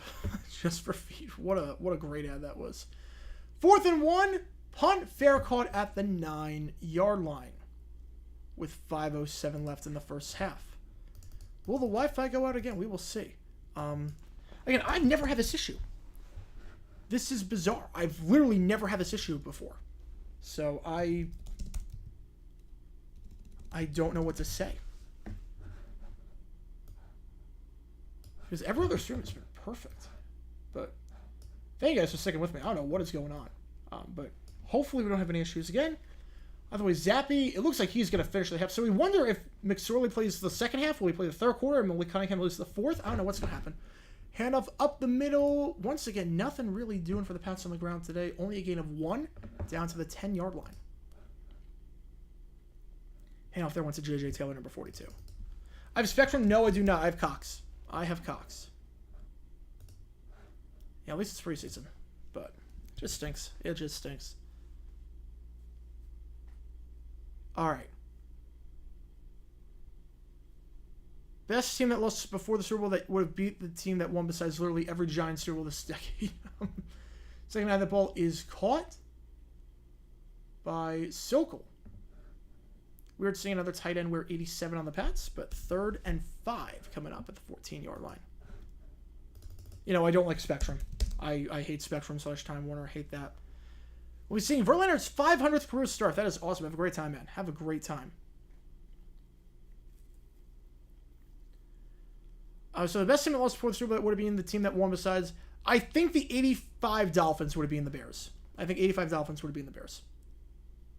Just like they on Monday Night Football. 3rd and 5. Zappy. They rush 5. Pressure. Can he escape? He cannot. Down he goes. Brought down on the play by 2 Texans, including... looked like... number 50 on that one, who I do not see on my depth chart. But either way, 3 and out. Bryce going to punt for the 4th time today. Very low scoring game. Most boring NFL season since 2010 other than 2020. Yeah, 2020 was by far the worst. Most boring besides that,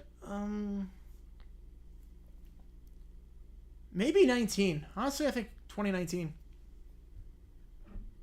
That is a booming punt to the 25. Stumbles a bit. Here he goes to the 30. 35 down at the 38-yard line by Nathaniel Dell.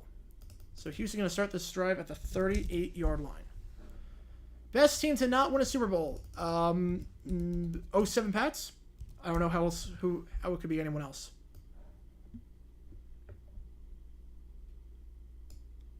Most fun team to win a Super Bowl, greatest show on turf. Best Super Bowl decided by 3+ possessions. And best team to never make it, 98 Vikings. Best Super Bowl decided by 3+ possessions. Great question. Trying to think games that like got out of hand at the very end. Honestly, Raiders Buccaneers. The Raiders were making quite a comeback.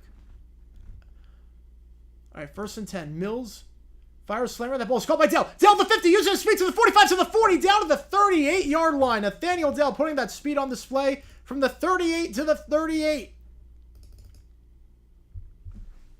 Gain of 24 yards on that one. Good enough for a Texans 1st down.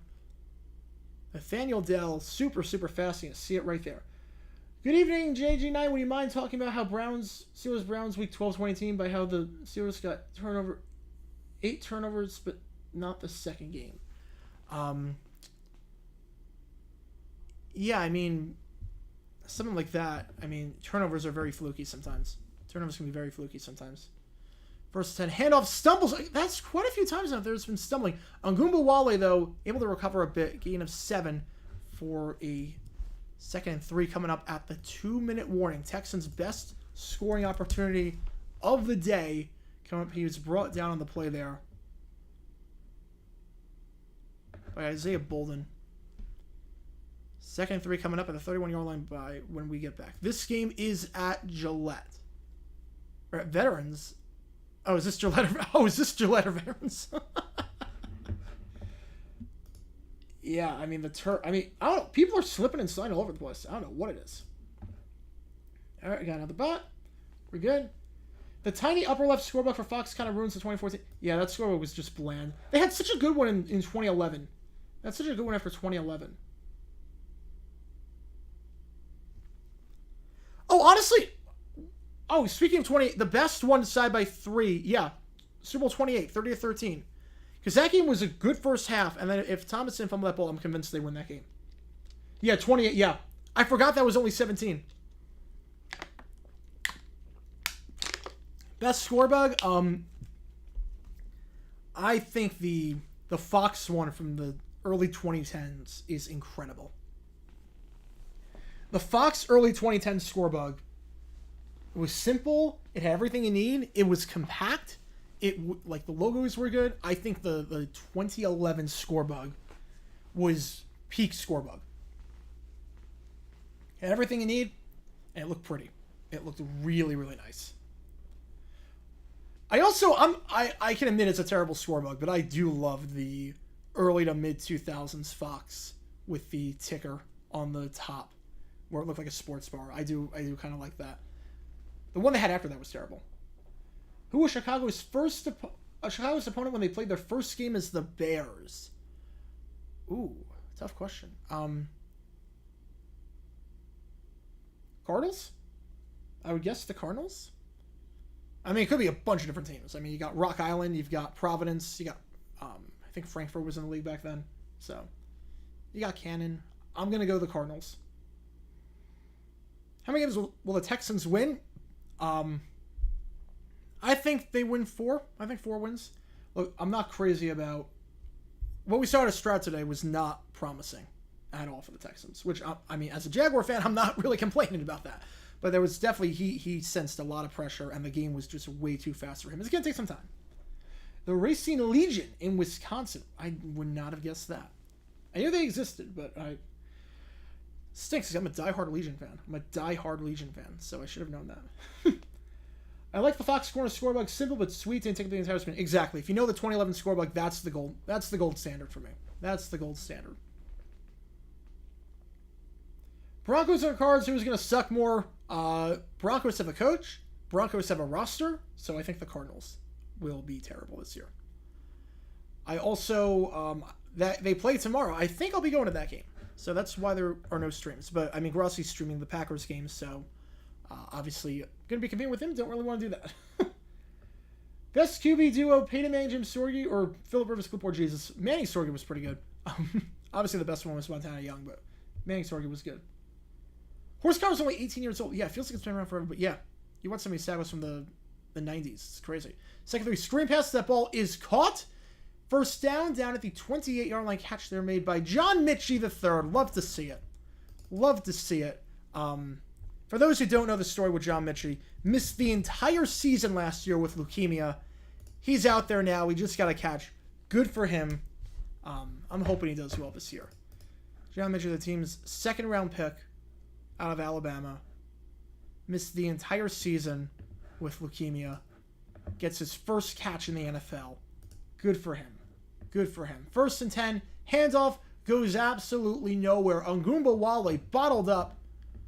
1:19 left. Texans have all their timeouts. Both teams have all their timeouts, so see how they play it here. No game there. 2nd and 10.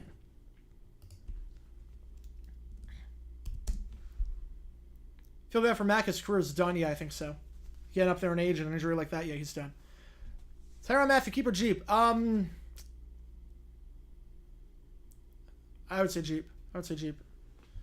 Why don't Stars playing Hall of Fame game? What makes it different than every other preseason game? It's more the fact that you have 4 preseason games, so you might as well not do it. Catch there made once again by Nathaniel Dell. He's getting some nice separation on these slant patterns. 3rd and 2 coming up. No timeout being called by the Texans. Interesting strategy. I'm liking what I see on Dell, though, on those slant routes. Preseason game will be played outside the U.S. Used to happen. It used to happen. The scorebug is wrong for the Pats. It should be 3rd and 2. There you go. I don't know what are the... Oh, my goodness. The Texans just called a timeout. They let all that time run down. Oh, my God. All right. Good start for D'Amico Ryans. Good start for him. Oh, my goodness. How do you not call a timeout beforehand? It's not like the Pats are going to do anything when they get the ball back. Now you might not have enough time to get to the end zone. Most overhyped QB, Ritter to some extent. Rodgers definitely. Dumb decision for preseason, yeah. If there was dumb decisions. I just don't get it. Why are you letting all that time run?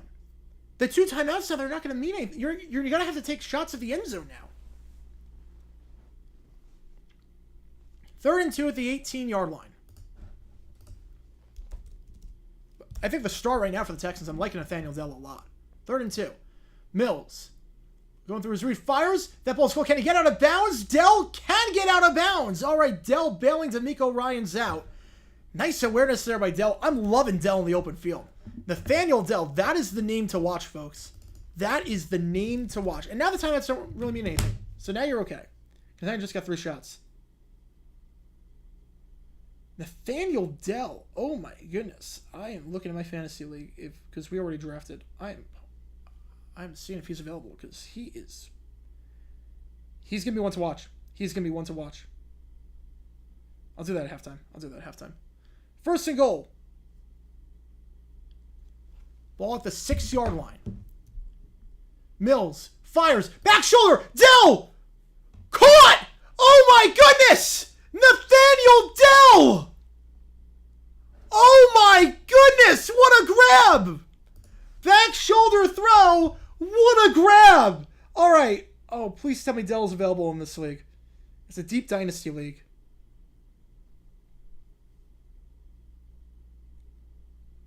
He is a... Oh.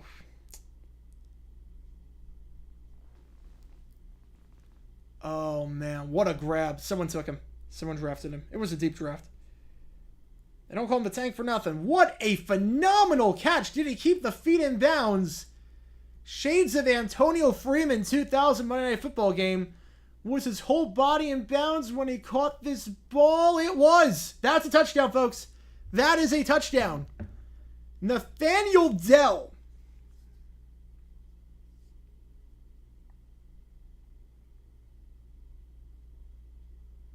Wow, what a grab. What a phenomenal grab there.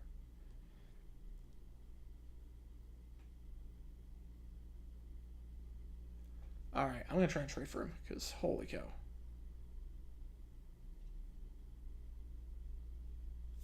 Extra point is up and good. 7-3. Tell you, Dell is the one to watch. You want an MVP of this game? You want a player that will give hope for Texans fans? Nathaniel Dell. I mean, by God. He is so much fun to watch in the open field. The separation he creates on slant routes. He's got a pretty diverse route tree, too. He beats guys deep.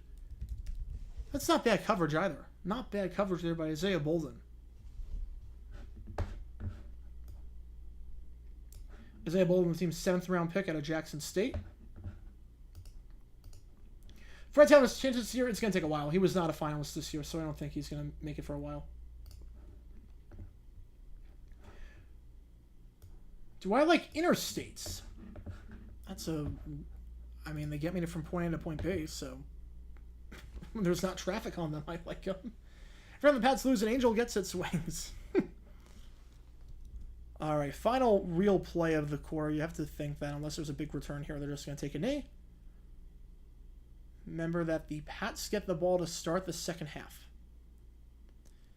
A low kick, but it's going to go into the end zone. It's going to be returned to the 20, 25, and down at the 28-yard line. So that's figure they're not going to chance anything. I like that. Return the ball, though. I like that. Return the ball. You're not going to learn anything from touchbacks. Pierre Strong with the return to the 28. And God bless people of Maui and Hawaii. Absolutely. Absolutely. You have to figure just going to take a knee here, and that will take us to the half. Like roundabouts. Roundabouts are slow. Roundabouts are slow. Worst CBS score bug was probably the one they started out with in the late 90s. That was probably the worst one. 6 seconds left. Figure they're just not going to do anything. It's going to just be a simple handoff up the middle to J.J. Taylor. Taylor down to the 29-yard line. And that will be the end of the half. 7-3 ball game at the half. Not a lot of offense in this one. C.J. Stroud, disappointing outing for him. The good news, though, if you are a Texans fan, you've got to love what you saw out of Tank Dell. You got to love what you saw out of him. All right, let's reset this clock to 12 minutes because that is the time for halftime. That's usually what you get, so we'll set it to 12 minutes. That was a fast first half. Not really. Not really. It was 80 minutes long. So we should be back at 8:32 Eastern. Hopefully there are no blackouts like there were in the Jets-Browns game. What was preseason like in the 70s? They tried. They played their starters. Basically what happened back in the 70s with a lot of these guys, they were working second jobs in the offseason. So preseason training camp, that was a way for them to get back to shape. That's why preseason was so long. That was why it was so long, and that was why it was just why they played the starters so much. People try preseason. Ellie Sherman got fired after a preseason game. George Allen got fired after a poor performance in the preseason with the Rams in 78. It was very, very different. People treated preseason games very, very seriously, where you had to win. Which NFL former GM was the worst? Grigson with the Colts or Mike McCagan with the Jets? Oh, easily Mike. Mike had a 14-pick draft and got no one out of it. Or was it 12 picks? I think it was 12. He had 12 picks in 2014 and got no one good out of it. Ryan Grigson at least got some good players. Well, a preseason game he played a same as a neutral site besides the Hall of Fame. We've seen that before. I saw Dolphins-Bucks a few years ago. That was in Orlando. Yeah, I think we'll see it. Any insight as to why the force-out rule was abolished? My guess is that the last thing you want to do is have more. You want to increase subjectivity. That's the last thing you want to do. That's the last thing you want to do, is increase subjectivity. So either you got 2 feet in or you didn't. But now, with the force-out rule, it was, okay, would he have gotten 2 feet in? It's a lot of guesswork. That's why. I think also the Vikings-Cardinals play was a big reason why. Was that a Texans touchdown? It was. That was. 100%. Worst threat of all time, 92. 92, I don't think it's close. 84 was pretty bad, but 92 was worse. Oh, that was Idzik. Oh, 2014 was Idzik. Oh. Yeah, just for drafting Hackenberg, he's the worst. Everyone saw that coming a mile away.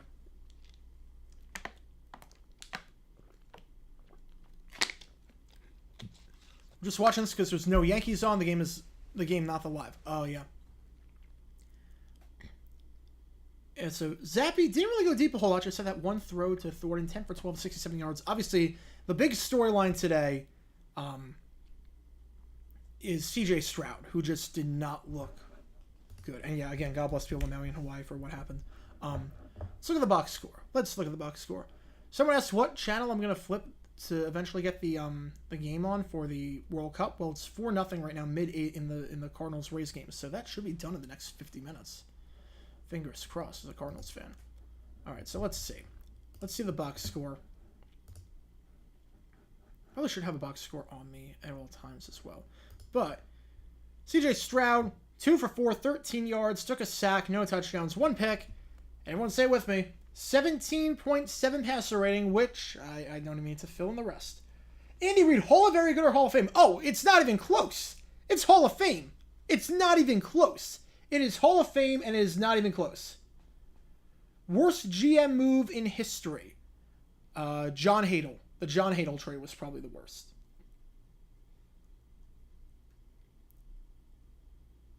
Big storyline for the Patriots. Running game, terrible. 6 yards, 0.9 yards per carry, but you gotta love Tank Dell. 5 catches, 65 yards, 1 touchdown. He's been targeted a lot. He's probably not going to play the second half. What a game. Which game am I looking forward to the most this season? Jaguars Chiefs. I want to see what the Jags do in that one. I want revenge. There was once a Raiders Dolphins game in Japan. Yeah, they used to have the American Bowl where they played from 88 to 05. They played in Japan. They played in Europe.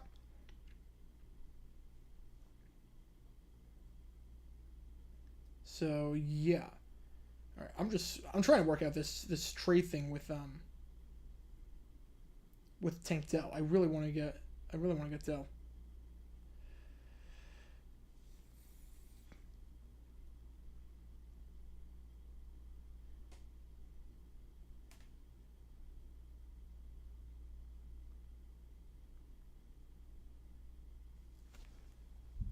He has been phenomenal. What is the rule for head coaches being inducted 5 years after they retire? 5 years after their last game. Was Andy Reid getting fired from Philly a move that worked out better for the Chiefs or for Philly? I mean, it worked out for both sides. It definitely worked out better for the Chiefs. I mean, they won more Super Bowls. So, it definitely worked out better for the Chiefs. Definitely worked out better. But it still worked out well for the Eagles, even though it took a while. 2022 second half Gofford, 2021 Stafford. Who was better? Oh, that's close. I'm gonna take Stafford, but only by a hair. That's close. Hall of Very Good for Pete Carroll, Hall of Fame. Ooh, that's tough. I would say Hall of Very Good. If he won the second Super Bowl, I think he would be Hall of Fame. But I think Hall of Very Good. He's in that tier with like the Dan Reeves and the Marty Schottenheimer. And look, if Shanahan's not in and Holmgren's not in, I can't put Carroll in. I just can't. Rank the Pat Super Bowls. All right. Let's see. 49 was the best. 49 was the best. Followed by 51. Followed by 38. Followed by 36. Followed by 30. Wait, are we doing wins or losses? Wins, losses, or both? Are we doing, because if we're just doing wins, it's 49, 51, 38, 36, 39, 53, distant last. If we're putting them all in, and we're doing all 10 of them, then it is 49, 51, 52, 38, 36, 39. Oh, wait. I'm forgetting the fours. Holy cow. That's on me. All right, let's try this again. They've been in so many. Okay. So if we're doing all of them, we're going to do it like this. We're going to do 49, 51, 52, 38, 42, 36, 46, 49, 31, 53, 20. That's how we're going to do it. I'll see you in a bit, Kevin. Thank you so much for tuning in. How would college football season would have turned out if COVID never happened and it was a normal season? Zach Wilson is not getting drafted second overall. I can promise you that. Zach Wilson's not getting drafted second overall. Trey Lance is also not getting drafted third overall the following year because he didn't play in 2020. Or he played like very minimal games and he was not very good. So...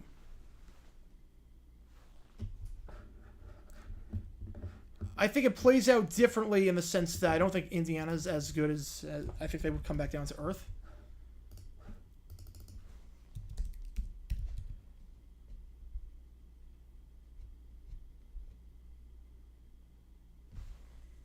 I think Florida might have a better push for the playoff also. Because you can beat up on some non-conference teams. Because that was a good team that year. Would the Bucks have won the Super Bowl if COVID didn't happen? It was a normal season with full crowds? Oh, yeah, 100%. The crowds didn't stop it. The crowds didn't stop it whatsoever. That changed nothing. That changed absolutely nothing. And how's it going, Jacob? Welcome to the stream. Welcome to the stream. Ever considered doing a video series on now defunct teams? I have. I have considered it. Just takes some time to get together because I would do a deep dive. And it's about finding the footage, and that can always be tough, but maybe. Worst Super Bowl I watched? 48. The first one I ever watched was Super Bowl 40. The worst one I've ever watched was 48. Worst college football national champion of the past 20 years. Definitely 07 LSU. Definitely 07 LSU. I don't even think it's close. I don't think it's close. I don't like the Bucks. I'm always a Cincinnati fan for years. How do you hate the Bucks then? I don't know what the Bucks have ever done to the Bengals. If Pep stays at City for another decade, does he catch Ferguson's records? Yes. If he stays for another decade and doesn't take on a new challenge, then yes, 100,000%. He's an unstoppable machine. Thoughts on the A's move to Vegas? I hate it. I hate everything about the move. I hate how they're doing the stadium. I hate how they're essentially major leaguing their team. I hate it. I do like the BCS Busters, yes. Puppy Bowls. I have not watched the Puppy Bowl in my life. I have always watched Super Bowl pregame coverage. I've never watched the Puppy Bowl. How much was home field advantage a factor in 55 and 56? Not so much in 56. 55 definitely to some extent, only because the Chiefs didn't fly in until, like, they didn't fly in on the normal time. They flew in on, like, Friday before the game. It was a very different time because of COVID and whatnot. So they only flew in, like, 2 days before. So I think it made a difference in that regard. Yes, rip to Dale Gribble, King of the Hill. If Sean Payton benched Breeze for Winston, yes, I believe that they would have beat the Bucks. And I don't know if they beat the Packers, but they definitely beat the Bucks. I don't know why they didn't bench Breeze. I don't know. Breeze had a noodle arm at that point. Will Mahomes ever play a road playoff game? I mean, ever's a long time. I mean, they could easily get a 2 seed and do it. They could easily get a 2 seed. I have no clue. Speaking of baseball right now, Nats Phillies, I don't know why Nola is still in. He allowed the leadoff man to get on. He's at over 100 pitches. Get him out of the game. Oh my goodness. This is going to backfire, I think. If Trey Lance barely plays again, should he be considered a bigger bust than Russell? No, not at all. Lance is trying. Lance was not the number 1 pick. He was the 3rd quarterback taken. He's trying. Russell was not trying.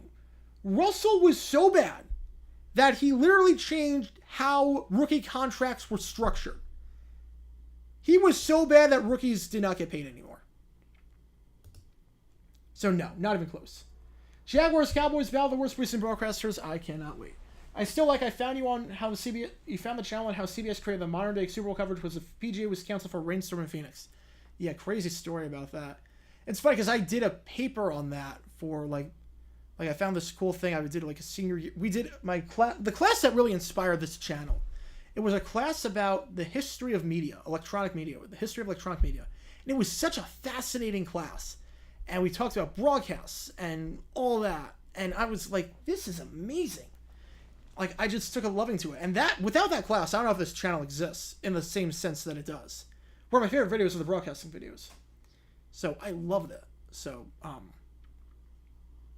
Yeah, I researched that, and I did that for a class about like how pregame coverage changed over the Super Bowls, how we went from no coverage to a lot of coverage, commercial wise and whatnot. And the professor loved it.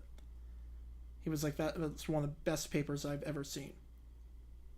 He was like, it's like a lot of times with the class, like people are just rehashing stuff. It's like, that was something I never knew. You taught me something. I'll never forget that. That was such a great paper. Oh, yeah, now they're fine. Yeah, now they make a pitching change. Yeah, they allow runners to go to the corners. Good job. Good job, Phillies. Don't take the guy out for 100 pitches when he allows the leadoff man on. And now you got runners at the corners with nobody out. Good job. Good job. Does Dan Fouts take off without Eric Coryell and vice versa? I mean, Fouts was not very good before Coryell got there, so I don't think so. What do you think about Buc-ee's? I've never been to one. We don't have one. Flutie Hall, very good. If we count the CFL days, yes. If it's just NFL, absolutely not. All right, perfect timing. Third quarter about to get underway. Again, during the regular season, and we'll test it out during some preseason games, we'll do live trivia and we'll give away some money. But obviously we're not doing that today.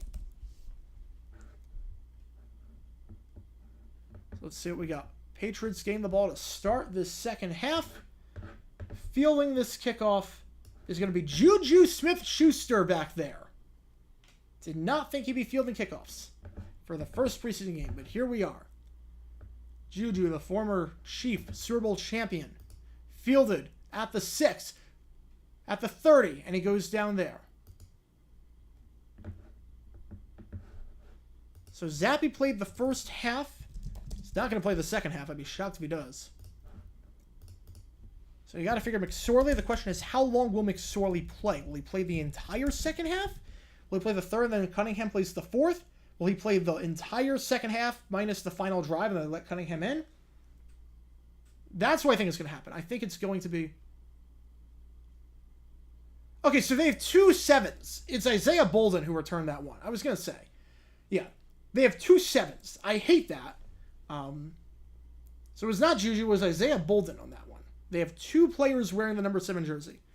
88-89, the Bengals went undefeated. 14-0, 2 times back-to-back, they won undefeated. 88-89, Boomer Esiason, I have no idea what that means.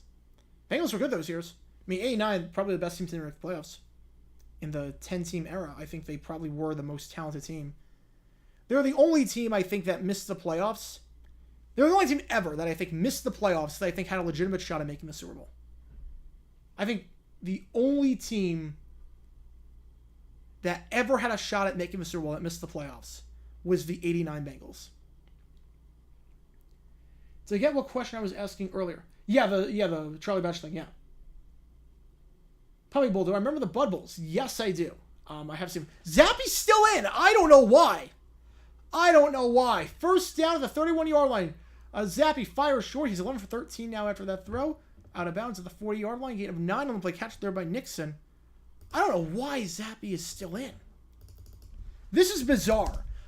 Usually, I mean, you let the starter, whoever starts the game, you don't let him go all 4 quarters, especially if they've got a shot at actually starting in the regular season, like Zappe. I am surprised by that.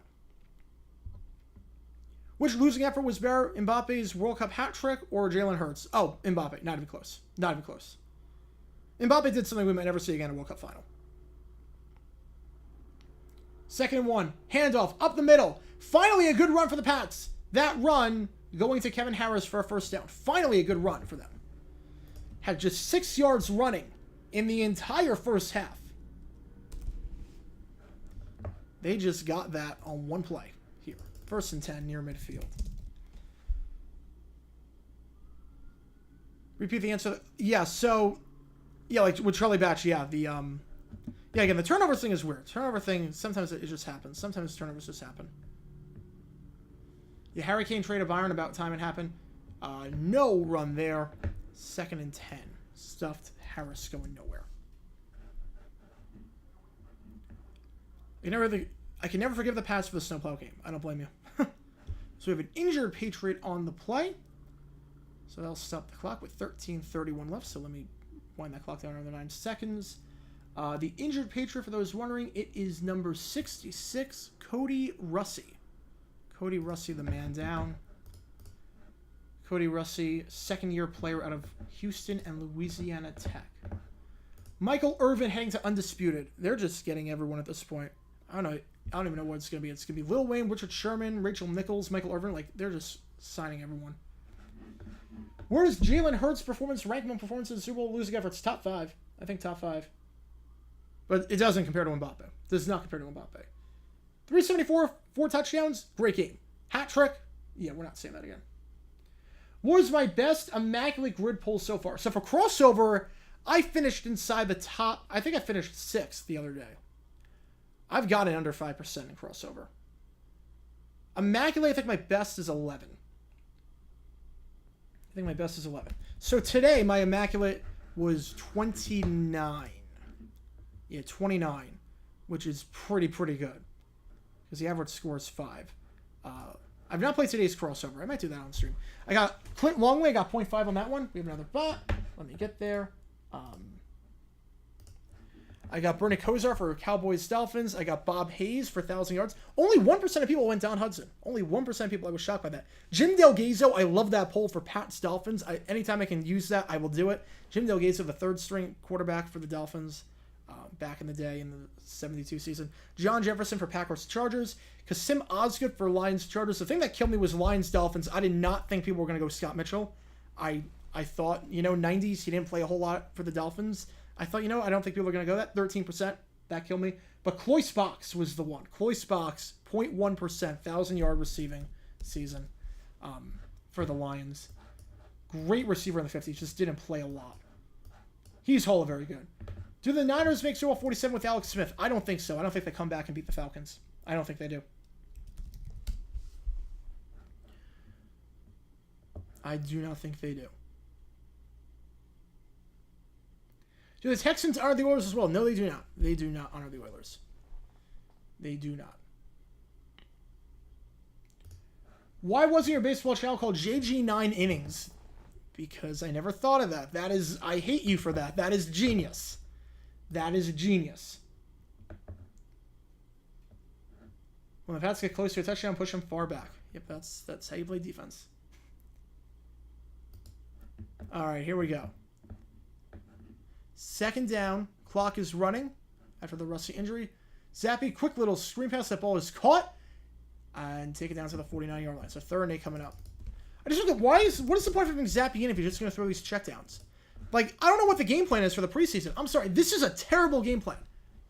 And it is Kiki Booty on the catch. The former Texan, oddly enough. Like this is terrible coaching on the... Yeah, I thought Harrington would be more well-known. Sometimes just guessing what people think, like, is it too obvious? 3rd and 7. Zappy. Going to step up. He's going to run for the 1st down, and he slides short at the 41-yard line. We'll see if they go for it here. It's going to be 4th and 1. Yeah, Texans versus Titans. Oilers. They're going to wear the Oilers jerseys. But I just don't get this game plan for the Patriots. So you play Bailey Zappy in the 2nd half. And the whole game plan is just checkdowns and screen passes, first 3 throws that we know he can hit. And he's warmed up because he played the 1st half. This just... I don't want to say coaching malpractice, but it's just bizarre why he's playing if he's not going to go deep down the field. 4th and 1. They are lining up to go for it. Handoff up the middle. Stuffed. Pat's run game has been atrocious today. And the Texans defense comes up big. Harris going nowhere on that one. And the Texans will take over. And we'll see with the Texans if they go with Davis Mills or Case Keenum. They only have 3 quarterbacks on the roster. But I just don't get that. If you're going to play Zappy in the 2nd half of the game, play him. Because now you're just wasting reps that could have gone to McSorley. See if you have anything with him. You're wasting reps that could have gone to Cunningham. See if you have what you have in him. Like, it's not that you're playing Zappy. It's that you're playing Zappy and he's throwing 2-yard passes. I believe this is his 3rd stint with the Texans. But it is going to still be Davis Mills in there. Oh, no, it is Keenum. It is Keenum. 10 and 18 got me confused. Quick little sidearm throw. That ball is caught for a gain of 1. Catch made by Jared Dokes. 2nd and 9 coming up.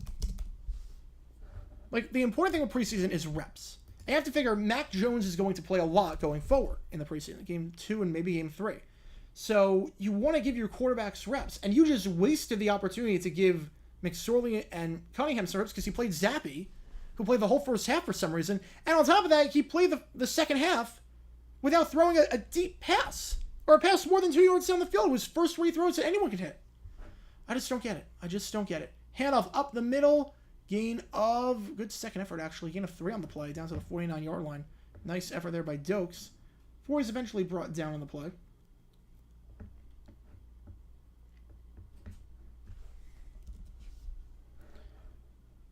The Case game had the most... Yeah, I do this, I think with Mac, like, people try to overthink and go with them, a scare player, they end up at like 17%. Oh, I do that all the time. I do that all the time. There was one, I forget, the other day, I thought I had like a great poll, and I was like, really? People got like 30% on that one? Like, how? How did you do that? Best offensive and defensive play by down all time? 3rd and 6. That ball is caught. Nice play over the middle. Catch there made on the play by number 89, Jared Wayne. And that's good enough for a Texans first down into Patriot territory. Jared Wayne, the undrafted rookie out of Pitt. Going down to the 32-yard line on that one. Mark it at the 33, actually. 1st and 10. Texans score a touchdown on their last drive. With Davis Mills in there. Now you got Keenum in there. Flag right on the play. So you got to figure maybe illegal formation. Second flag coming in the secondary. As it stands, ball is going to be at the 29 or 25, but this is not going to stand. All right, best offensive and defense play by down all time. I cannot even think about that. I can't. I'm trying to think down-wise. Like, I can't even think. Like, 4th and 29, I guess, for offense. Illegal shift. Figured. Then we got holding on the defense. So the fouls will offset. So redo the down. Like, I would have to go to, like, the play finder to think about that one. I can't answer that question. I have no clue. I have no clue on that one.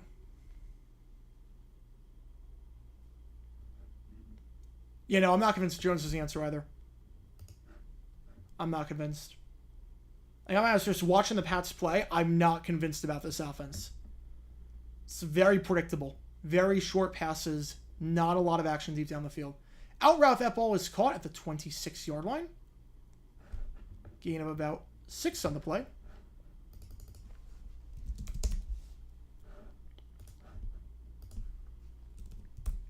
Wait, no, you don't mean distance, right? I'm just trying to think of, like, the best plays. Like the Ray Rice 4th and 29 is the best. Well, they got 4th and 26 with Freddie Mitchell.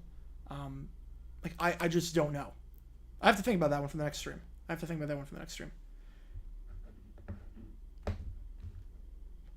Most surprising cut this year. I think the Jags are going to shock some people with who they cut at running back. 2nd and 3. Off balance throw. That ball is caught at the 10. Down to the 6. Off balance throw and eventually caught by Xavier Hutchinson. The team's 6th round pick out of Iowa State. Down to the 6-yard line. Gain of 21 yards on the play. Keenum's got the Texans moving. Most penalties ever committed by one team. I think the Raiders against the Bucks in 2016. I think they had 18. We have a $5 from Isaac Cobb. Thank you so much for that. Let me get your name in there. Do you think rookie running backs should be given large contracts to comment their short careers? Would that open a giant can of worms? Oh, giant can of worms. You just wouldn't draft a guy as a running back. You draft him as a wide receiver and then convert him to a running back later. Play action. Incomplete pass intended once again for Hutchinson. Keenum, first incomplete pass of the day. And I'll get your name in there too, Isaac. Let me just get the clock down to 8:08. 8:08. Here we go. Thank you so much for the donation. Again, if you donate, you get a question moved to the front of the queue. Thank you so much. Donations keep this stream going, keep the channel alive. Thank you so much for all the love and support. Like, I think Dearness Johnson might get caught by the Jags. I did not see that coming at the start. Handoff up the middle. Keenum signaling touchdown at the start. I think he's going to be just short. So that's a come on man moment. What are my memberships? I'm going to start them. I'm going to start them this weekend. I'm going to start them before the season starts, at least. Third and goal at the 1. Because I just have to figure out what to offer, but I think I have a good idea now. So I might do that. I have an idea of stuff that members can get that I'm looking forward to, that hopefully we will see. We will see. Third and goal at the 1. No stream overtime. Not today. Fullback handoff. He is bowling his way in for a touchdown. Bowling his way in for a touchdown with 7:20 left. Texans. Back-to-back drives with a touchdown. This one credited to number 40, Dalton Keene. Dalton Keene, the former Patriot, the former third-round pick by the Pats, scored against his old team, giving the Texans a 2-possession lead. Team you wanted to see on Hard Knocks that never did.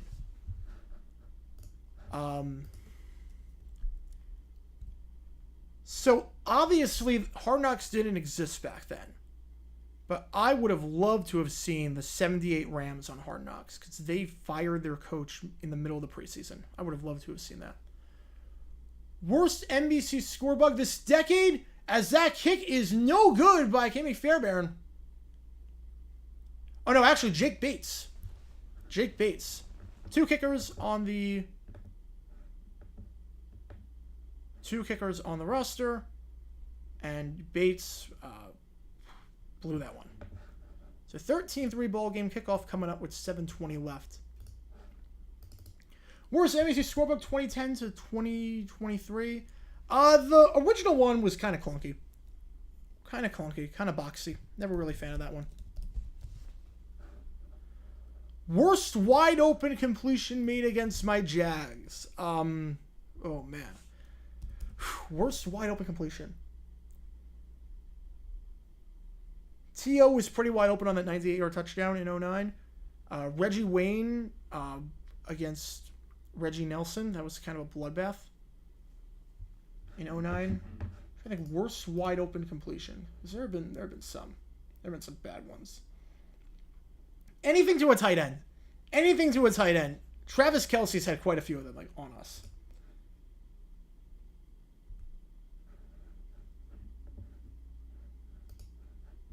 So I would say that. Got new trivia in case you didn't know. Texas beat the Steelers. Yeah, one of the most lopsided games of all time.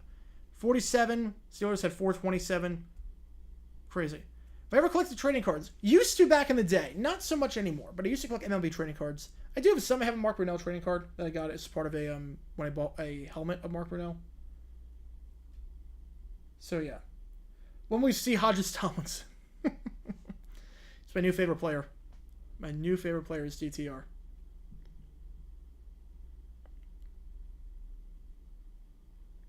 Worst drop ever. Jackie Smith, Harmon, probably Ronnie Harmon. Ronnie Harmon in the Browns-Bills playoff game. Hard Knocks 2,000 pounds. That'd be interesting. Dumbest decision in Jags history. Oh, take your pick. Take your pick on that one. Not running the ball at the 1 yard line against the Browns in 2011. That's up there. Not using Corey Grant in the AFC Championship in the 2017 AFC Championship. That's up there. I mean, there have been a lot of dumb decisions in Jags history. A lot of them. Urban Meyer had quite his fair share. How the Bills host the Oilers in the wild card despite not winning the East. Back then, there were only 3 divisions. There were only 3 divisions back then. So you had a 4 and a 5 seed, so the 4th seed automatically hosted. The best wild card hosted. Same reason Titans-Bills in 99. Titans didn't win the AFC Central, but yeah. I would say the dumbest decision was probably the Jags-Browns 2011 ending. And I'll do a video on that at some point. That one killed me. That kickoff is in the end zone for a touchback. Bolden not fielding that one. Another one, 4th and 2 against the Packers in 2016, opening day. You call a screen pass behind the line of scrimmage to Allen Hurns, even though the Packers, you only had 1 blocker out there, which means obviously you have Allen Robinson out there blocking. Allen Hurns is going to catch the ball. So you got 2 Packers players there with 1 Jag receiver and 1 blocker. How do you think that's going to go? You got to essentially break a tackle. If you're banking on breaking a tackle, it's a terrible strategy. Hiring Urban Meyer, yeah, I mean, that's a whole another thing in itself. 1st and 10. Here we go. Who is in a QB? It is McSorley finally. I don't know what took so long.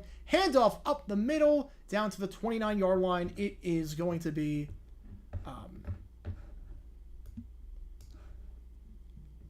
I don't see a 29 on my depth chart.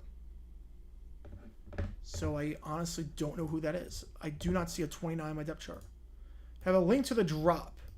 Ronnie Harmon, if you just type in Bills-Browns 89 divisional ending, that should have it. 2nd and 6. McSorley, pump fake, fire, low throw, incomplete pass, nice bat down there. Can't make out who batted down because you got to cut to the twin cast. Full screen. You could at least show, you could at least try to not be biased. You could at least try and not be biased and show the bat down. Or the guy who batted it down. Yeah, Salah's on the hot seat. The coach is on the hot seat. You're looking at Salah. You're looking at... I think Vrabel should not be, but I wouldn't be surprised if he is. He should not be, though. Stefanski's on the hot seat. McDaniels is on the hot seat. Staley's on a flaming hot seat. 3rd and 6. McSorley as they rush 5. Feels the pressure. Down he goes. Was that a high hit? Did that hit the helmet? They're saying it did not. So a 3 and out. Oh, no. Now there is a flag. Glad we got to see the referee there. Yeah, there's going to be... I think that's going to be roughing the passer. I think he hit him in the head. I think he got the helmet. Rivera's on the hot seat for sure. McCarthy if they do terribly. Every coach in the NFC South besides Frank Reich. You don't mind them showing the twin cast. That's the problem with the NFL Network broadcast, is that they don't have their own guys. So they use simulcast of local broadcasts, which is unfair if you want to watch it from a neutral perspective or a Texans fan. You're completely out of luck. Holding on the defense. Okay, so it is not rough. Yeah, so illegal hands to the face. That's what it is. Illegal contact. Illegal contact, hands to the face. You don't know who it's on because we're showing the twin cast. Unbelievable. Tomlin should not be on the hot seat. Tomlin's got a lifetime contract. As he should. The fact that he went 9-8 with that team last year. Yeah, Vrabel gets scooped up the... Look, Reich had to go. Frank Reich had to go. He was coaching terribly in Indy. There were so many dumb decisions he made. But, look, Vrabel's, I think, one of the top coaches in football. It's one of those things where you brought a new GM in last year. He might want to bring in his own guy. He should not be on the hot seat. And if he is and gets fired, every team will want him. Handoff up the middle. McSorley, once again, nothing doing. It is Kevin Harris getting bottled up on that one. By, I believe it was Khalil Davis. So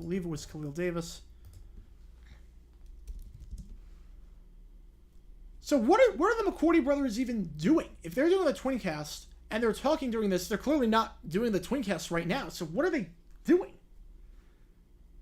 Oh yeah, Verrill was a very good linebacker. Yes, Stefanski's on the hot seat, absolutely. Bills was supposed to do some McDermott? No, absolutely not. No. 2nd and 10.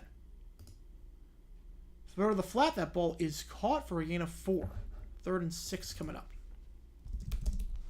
Like, the thing with this broadcast that's killing me is that they're not even waiting until the play is done for him to show the full screen on the Twincast. Like, you can't even see the player that caught the ball. It's crazy. Next college coach will become an NFL coach. Are we counting Skip Holtz? Because I think Skip Holtz would be a phenomenal NFL coach based on what he did in the USFL. He's with Northwestern. I could see it. Yeah, I said every NFC South coach besides Frank Reich. I don't see it was a 39. McSorley. Feeling the pressure. He's going to take off and run. Does he have enough room on the sideline to get the first down? He does not. Horse collar tackle. They are... Did he get him by the horse collar? Did Rivers grab him by the horse collar? They're saying no. Maybe a bit of a break. Derek Rivers, no horse collar tackle. I think it went to Youngstown State. I remember him. 4th and 2 coming up. Pat's forced to punt. 4th and 3.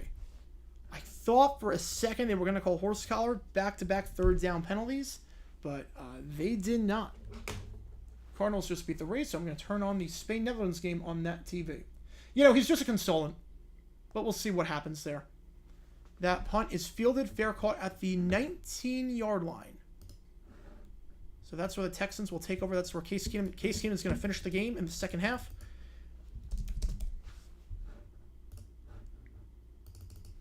Yeah, I mean, I could see Holtz taking over. Look, I think Skip Holtz absolutely deserves a head coaching opportunity in the NFL. I really do. Look, at the end of the day, the man has done phenomenal things in Birmingham and has been a phenomenal coach, too. Phenomenal coach. He's making all the right decisions. He's doing phenomenally.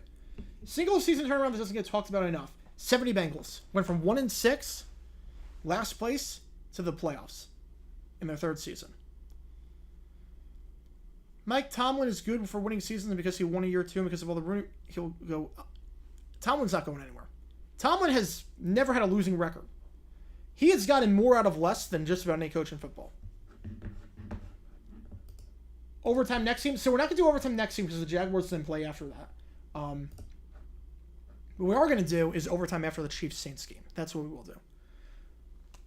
Do you like the USFL or XFL better? XFL. XFL is better quality. Fan bases, I like it better.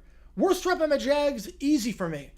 This one's very easy. Cardinals Jaguars 2009. We're mounting a comeback, and Nate Hughes drops back-to-back passes in the end zone. Same exact play. 3rd down and 4th down. Drops a pass, ends the comeback pretty much. Jags were down, I think, 31-3 in that game. It was something crazy. They mount a comeback, make it 31-17, and they're driving, and it could be 31-24 with like 6 minutes left. The Cardinals bench Kurt Warner to put Matt Leinart in because Kurt Warner was playing so well the game was out of hand. He completed like 92% of his passes, set a record for the regular season. And he was warming up. He was ready to go back in the game. And then Nate Hughes dropped back-to-back passes. So absolutely Nate Hughes, worst drop. Am I streaming the Seahawks-Vikings game? No, I am not. I'm not streaming the Seahawks-Vikings game. I wish I could, but I'm not. I have something to do tonight. Most disappointing NFL team of all time based on preseason expectations. 11 Eagles, Dream Team. You can't call yourselves the Dream Team and do that. You can't call yourself the Dream Team and do that. Why is Eric B yelling at players? I don't know why. I mean, it's his style. I don't know why Ron Rivera would say that. I think between that and between Ron Rivera saying he didn't know how his team would get eliminated from the playoffs, I think Ron Rivera might be the dumbest coach in football. Speaking to the press. I mean, why would you say that? Yeah, our players have complained about our offensive coordinator. Why the heck would you say that? Nothing good can come from that. Nothing good can come from that. All right, also, Spain, Netherlands has kicked off, so I have that on one of my TVs as well. Also, compared to expectations, I mean, the Bengals in the late 70s. Welcome back to the stream, Sonic. Glad you're back. 1st and 10 at the 19-yard line. Case Keenum, empty backfield. Drops back, fires back shoulder throw, just a bit behind his target. Incomplete pass. Intended target play was Jalen Camp, former Jaguar. I remember he got drafted by the Jaguars, I think 6th round out of Georgia Tech in 2020, I want to say. Mets felt like an MLB dream team. Yeah, Mets and the Padres.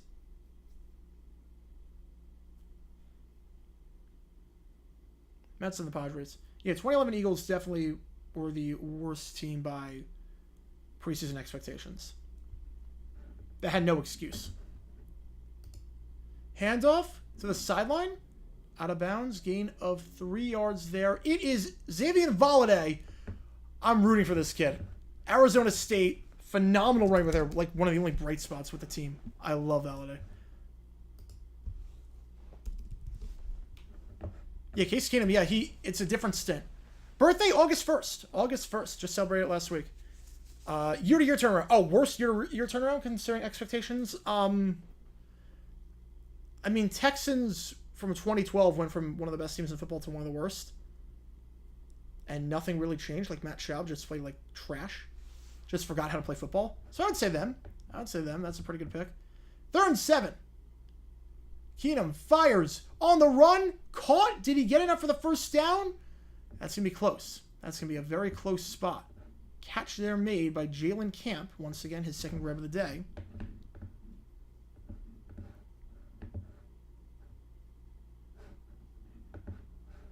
We'll see where they mark this. It's going to be a close spot. I think he got enough for the first. But we have no clue because we're seeing... No, he did not get the first. We're seeing the Bob's Discount Furniture Studio. This is what I hate about preseason games. He did not get the first. 4th and 1.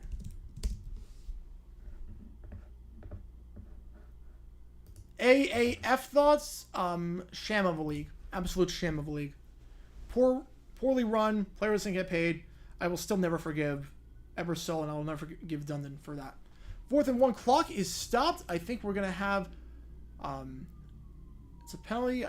Usually they will play dead like that. It's on the Texans, but if it is on the Pats, it is a free first down. We'll see. Larry Wilson and the evolution of the safety blitz. I feel like that would be a great topic for Brett Coleman. All of a sudden on the defense, I don't know why they blew it dead then, but that means a free first down. That means a free first down. So 1st and 10th, the 34-yard line. A bad special teams mistake. Oh yeah, 2017-18 Jags, absolutely. Absolutely they fit that.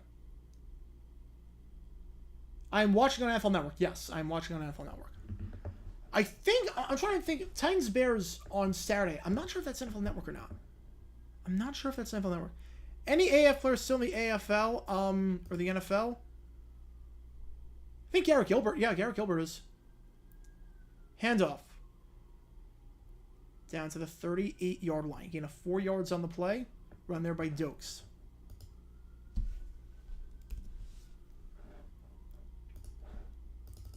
Worst Jags preseason game I ever watched. Jags-Pats 2011 was pretty bad. Blaine Gabbert's debut. That was not good at all. But I attended, by far, I think the worst one was Jags-Ravens 2019. I was at that game at M&T Bank Stadium. I don't think we crossed the midfield. We didn't cross midfield. That was a game that Minshew got blown up. I legitimately don't think we crossed midfield that game. Is there such a thing as a bad college coach getting into the NFL? It's happened before. Not in a long time, but it's happened before. Handoff goes nowhere by Valladay. 3rd and 6 coming up. Texans broadcast stuff, any interruptions like the Patriots broadcast. Yeah, I mean, Texans broadcast, someone said they had Kugler on it, so I'm not surprised. Texans seem like it would be a very professional broadcast. Yeah, coup for the Falcons. Very good. Yeah, Kingsbury is definitely bad college coach. Yeah, Kingsbury. He got fired. Yeah, Kingsbury. Exactly. Yeah, Kingsbury. Strangest Jags moment of all time. Oh, man. Take your pick. 3rd and 6. Out route. Bit outside, but that ball is going to be caught. They're saying, no, he bobbled it. So, Bachman with the bobble there. Alex Bachman not taking care of business on that one. Did he... Yeah, that's a bobble. That's a bobble. He could not reestablish possession. So, 4th and 6 coming up.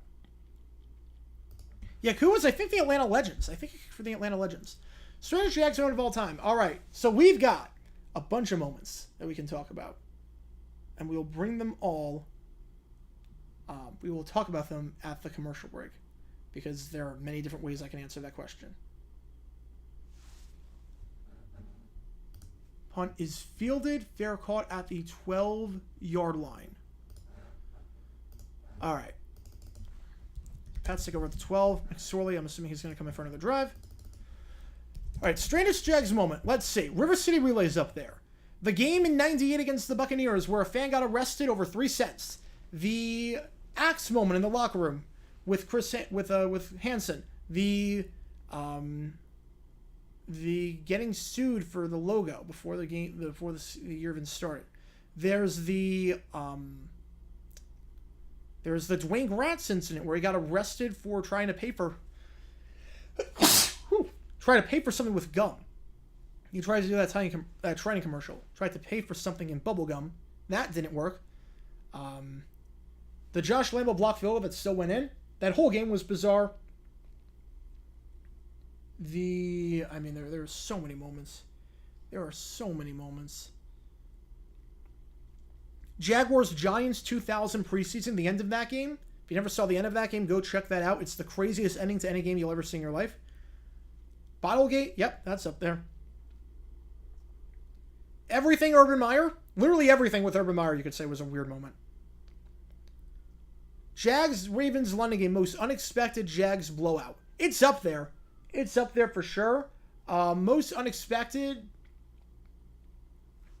Either that or Jags Colts 06. Either that or Jags Colts 06. Worst to best, or best to worst. Coughlin, Peterson, Marone, Del Rio, Bradley. Del Rio's above Marone. But yeah, I'd say that's pretty fair. Worst Colts Jags game. 2014. Definitely 20... I mean, 2000 Monday Night Football was pretty bad, but 2014, I think, was the worst. The first game in 2014 where the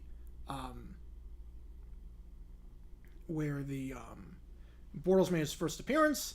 That game was ugly. That game was just bad. Steelers Jaguars Monday game with Bill Cowher running on the field, the missed extra point at the very end. Yep. Probably Monkey Baby, worst Super Bowl commercial of all time. No, Just for Feet tanked the company. Just for Feet was so bad it tanked the entire company. Just for Feet was the worst. Worst performance by a Jags QB of all time. Oh man. Blaine Gabbert against the Chiefs in 2013. We did not cross the 37-yard line. Our own 37 until the final 5 minutes.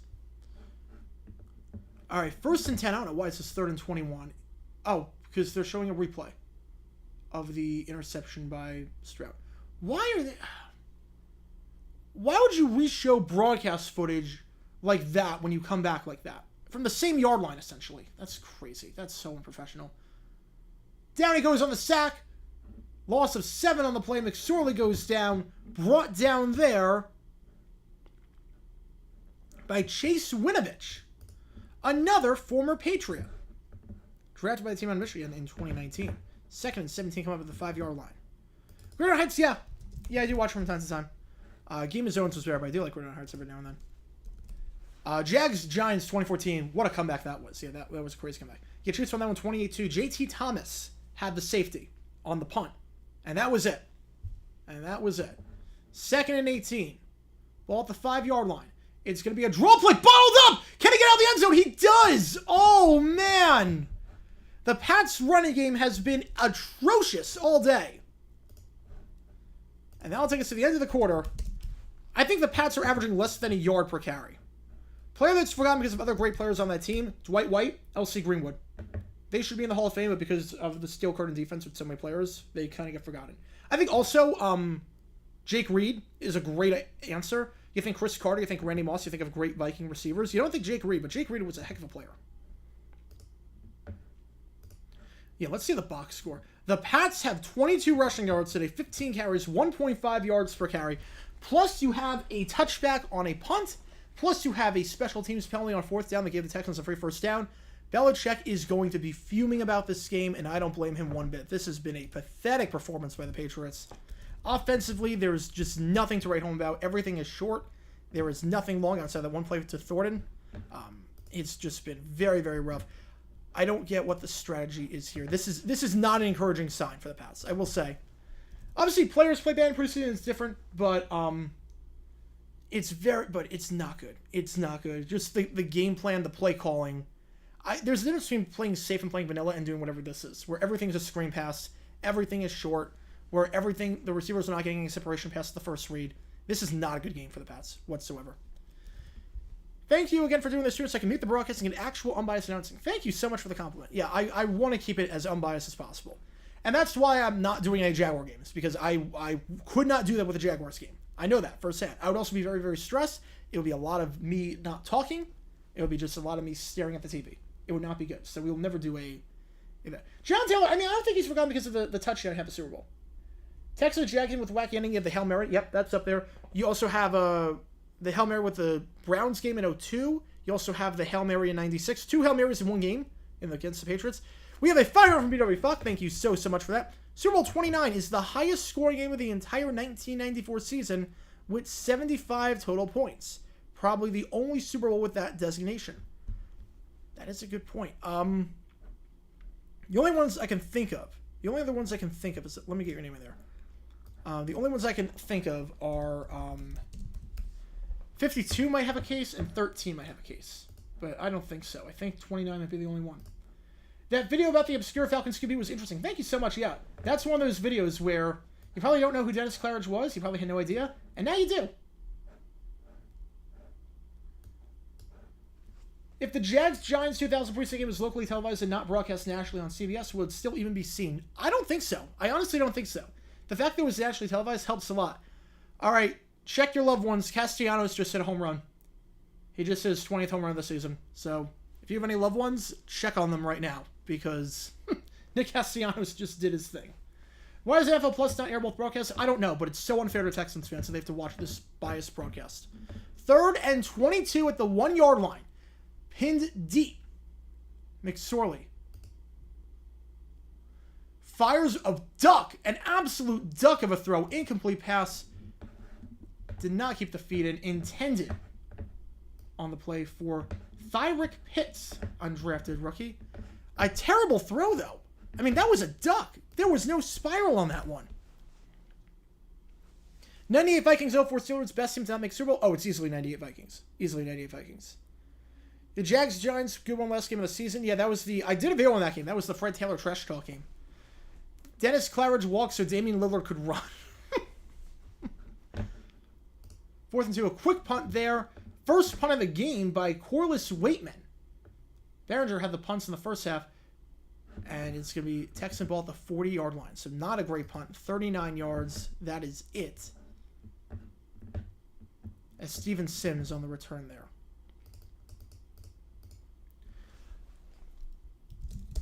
Did Little Tay even die? Like, I don't know if Little Tay died or not. I don't know the whole situation with that. Apparently her account was hacked. She's still alive.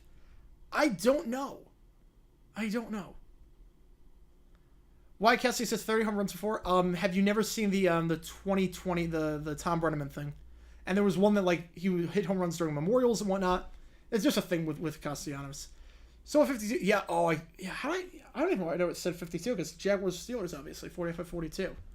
Both teams beat the over. Yeah. All right. 1st and 10. Keenum. Play action. Fires in the flat. Bit of a low throw, but a nice catch there. Gain of 4 yards on the play. Caught there by Dokes. Right now in the battle between Dokes and Valladay, Dokes is winning. He might be beating Wally right now. I think you're going to see, if the Texans keep 4, the real battle right now is, Little Tay's not dead. Little Tay is still alive. Her account was hacked. I think it was a publicity stunt. Do I use a spreadsheet to show what player did what? I do not. No, I do not use a spreadsheet. But with the Texans, you think they're going to keep 4 running backs. Obviously, Dameon Pierce is making the roster. Handoff goes to Dokes. Dokes picks up 2 yards there, so 3rd and 4 coming up. So obviously, you got Pierce making the roster as the 1. You got Singletary making it as a 2. Boone's going to make it as a 3. So who's going to be the 4? And it's between Ogunbowale, Dokes, and Valladay. Valladay has not done a whole lot, though. Then again, his offensive line has not helped him.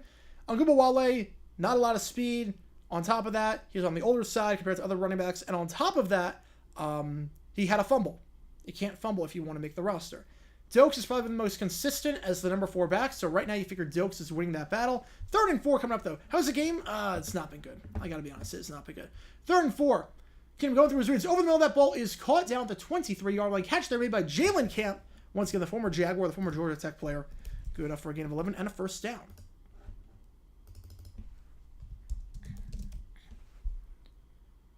Any 2006 NFL preseason game and befores, yeah, they usually are very hard to find. Eagles preseason games, you have some luck. Like there is some luck with Eagles preseason games from like 2000, but yeah. You know, the whole Little Tay thing, no one knows what's going on. It's a bizarre situation. Handoff goes to Dokes on 1st and 10. Past the 20 into the red zone and to the 17-yard line. Gain of 6 on the play. What trades could happen before the season begins? I mean,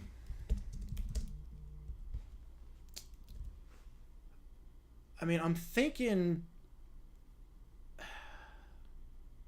team that needs a quarterback, I could see. I could see a team that needs a quarterback trading for either Mills or Keenum. I could see that.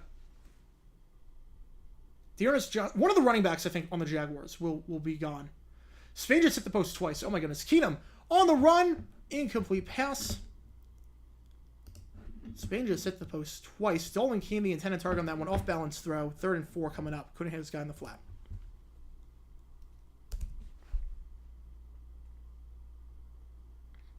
Because the Jaguars, you look at their running back situation. ETN's making the roster. Bigsby's making the roster. Then you got Hasty. You got Snoop Conner. You got Dearness Johnson. You got 5 NFL quality running backs. You're not keeping them all. Why wasn't Parcells a man? Probably not part of the union. Simmers and Belichick's not a man. Yeah, Spain should have scored. Spain absolutely should have scored. Do I watch other football content creators? Yeah, all the time. I get inspiration from a lot of them. 3rd and 4. Pitch play goes to Dokes. Needed 4. He got 4. Down to the 13-yard line. Good enough for a first down.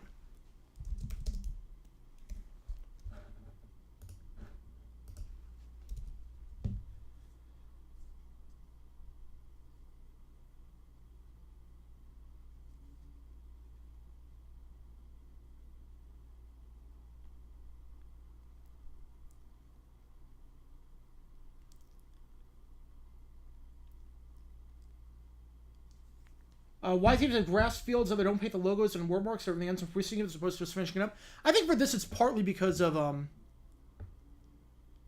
this handoff goes to Valade, stumbles down to the 11-yard line, into 2. I think part of it is also because the Patriots play the Revolution also play there, so just keeping the field clean. Would your score might be good on a TV broadcast? I would think so.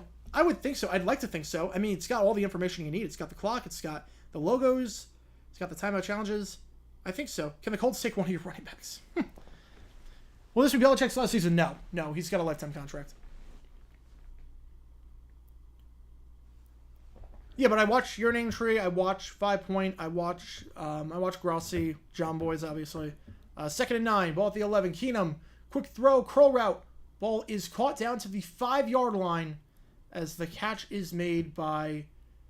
I couldn't tell if that was either Johnny Johnson or Jared Wayne. Either way, it's going to be 3rd and short coming up at the 5-yard line. 3rd and 2, let's say. 10:28 left in what has been a very ugly preseason game if you're a Patriots fan. And thank you for tuning in, Jacob. Have a good night. I will see you on Saturday for the Bears-Titans live stream. Speaking of which, the Bears changing the logo to the bear. I like it. I like the bear logo a lot better. 3rd and 3, ball at the 5. I don't know why it says 3rd and 3. This is bad broadcasting. It says 3rd and 3, even though first down line's at the 3 and they're at the 5. 3rd and 3 tries to go back shoulder, incomplete pass. I couldn't tell if that was trying to go for 17 or 20. I couldn't tell. I think it was trying to go end zone for Jared Dokes. And Jalen Camp, there was miscommunication with the route tree. So 4th down coming up. Oh no, that was intended for Camp. He just dropped it. That hit him in the head. Oh my goodness. That hit him in the helmet. Okay. That explains a lot. 4th and 2. They are going for it. I like the call here. You're not really going to learn anything about your team with a chip shot field goal, so you might as well go for it here. 4th down. Keenum rolling to his weak side. Fires. Touchdown. Texans. Pouring it on the preseason. Pouring it on. Alex Bachman. Bachman finishes off this drive with a touchdown on 4th down. Bachman telling cornerback number 39, Rodney Randall, you ain't seen nothing yet. Alec Bachman taking care of business as the Texans have a chance to extend their lead to 3 possessions. Now, keep in mind that Bates was the kicker the last time. He missed, and pretty badly. We'll see if it goes 0 for 2 on extra points. We'll see. Comic Sans fun. Absolutely not. Well, the Ravens still going to figure this preseason. I mean, I'm not betting against them. Kick is up by Bates. This one drifting, but it is good. So the Texans lead by 3 possessions. 9:52 left in this one. Nothing has gone right for the Patriots in this game. This is one of those games where I'm not sure either team walks away happy, necessarily. This is one of those lose-lose situations, because obviously the big storyline for the Texans was C.J. Stroud. If Will Anderson played, I didn't even notice him today. C.J. Stroud did nothing. He was terrible. Patriots obviously have looked lethargic. Now, positives, I think if you're a Texans fan, the biggest positive today is you need some help at wide receiver. You got Nico Collins, you got Robert Woods. It's not great. You got probably the worst wide receiver depth chart in football. You need someone to step up. And Tank Dell has done just that. 5 catches, 65 yards in that first half and a touchdown. Great in the open field. Great on slant routes. Great separation. He's going to be fun to watch. Tank Dell is... He's going to give you hope. He is going to give you hope if you're a Texan fan. My last name is Malak, so some of my friends call me Bachman.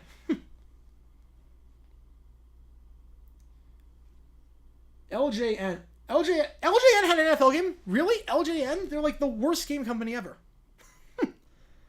LJN, I know a lot about LJN. I've watched enough AVGN to know that LJN is the devil. Yes, Stroud choked a check down zone read. CDC goes, yeah, I think that the thing is that you look at how a quarterback climbs the pocket and evades pressure. You look at DTR with the Browns, and you look at Stroud, it was like night and day. They're both rookies, too. Obviously, it's one game. A lot can change, but it just was not good. I think Stroud, also part of it was he was waiting. You saw it on the interception that he had to Mills. He was waiting for players to get college open. And you can't do that. You have to be NFL open. Because that throw, he had the right target. He had the right target. That was absolutely the right read. But you got to get rid of that ball as he's breaking. You can't get rid of the ball after the break. Because then the corner just steps up, and that's what Jalen Mills did. That's what he did.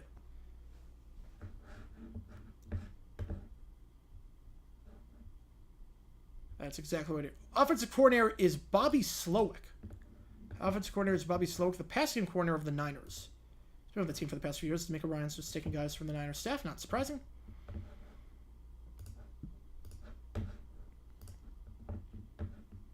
All right. 9:52 left in this ugly, ugly game. At this point, I just want to see McSorley play. Will we see a touchback here? We do. I hate that. Why are you even taking a knee back there if you're Bolden? Like, just take it out. You got nothing to lose. 1st and 10 to 25 for the Patriots coming up. McSorley has thrown some ducks today. He's taken some pressure. He has looked terrible today. Curtis Martin, where did he... Oh, man. Why am I blanking on this? He was great in college, too. He got hurt his final season. Why am I blanking on this? Man, I am blanking on this. Pitt. He went to Pitt. Why the heck did I blank on that? Hand off up the middle. Gets a gain of 2. If Noah Eagle can't do Nickelodeon, who do you think does it?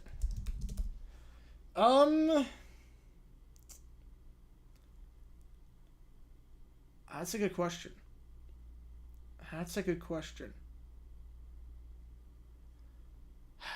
He can't do it.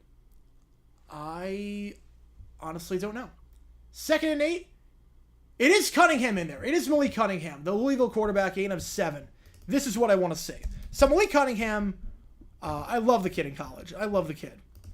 Very inaccurate at times, but he is so much fun to watch. Just texting my friend who went to Louisville. Loves Cunningham. So...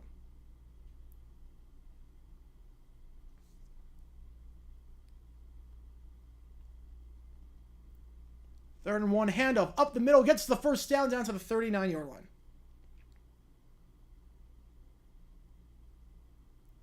Gain of 5 there, good enough for a first down.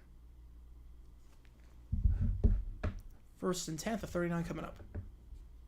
What if AVG had announced an NFL game?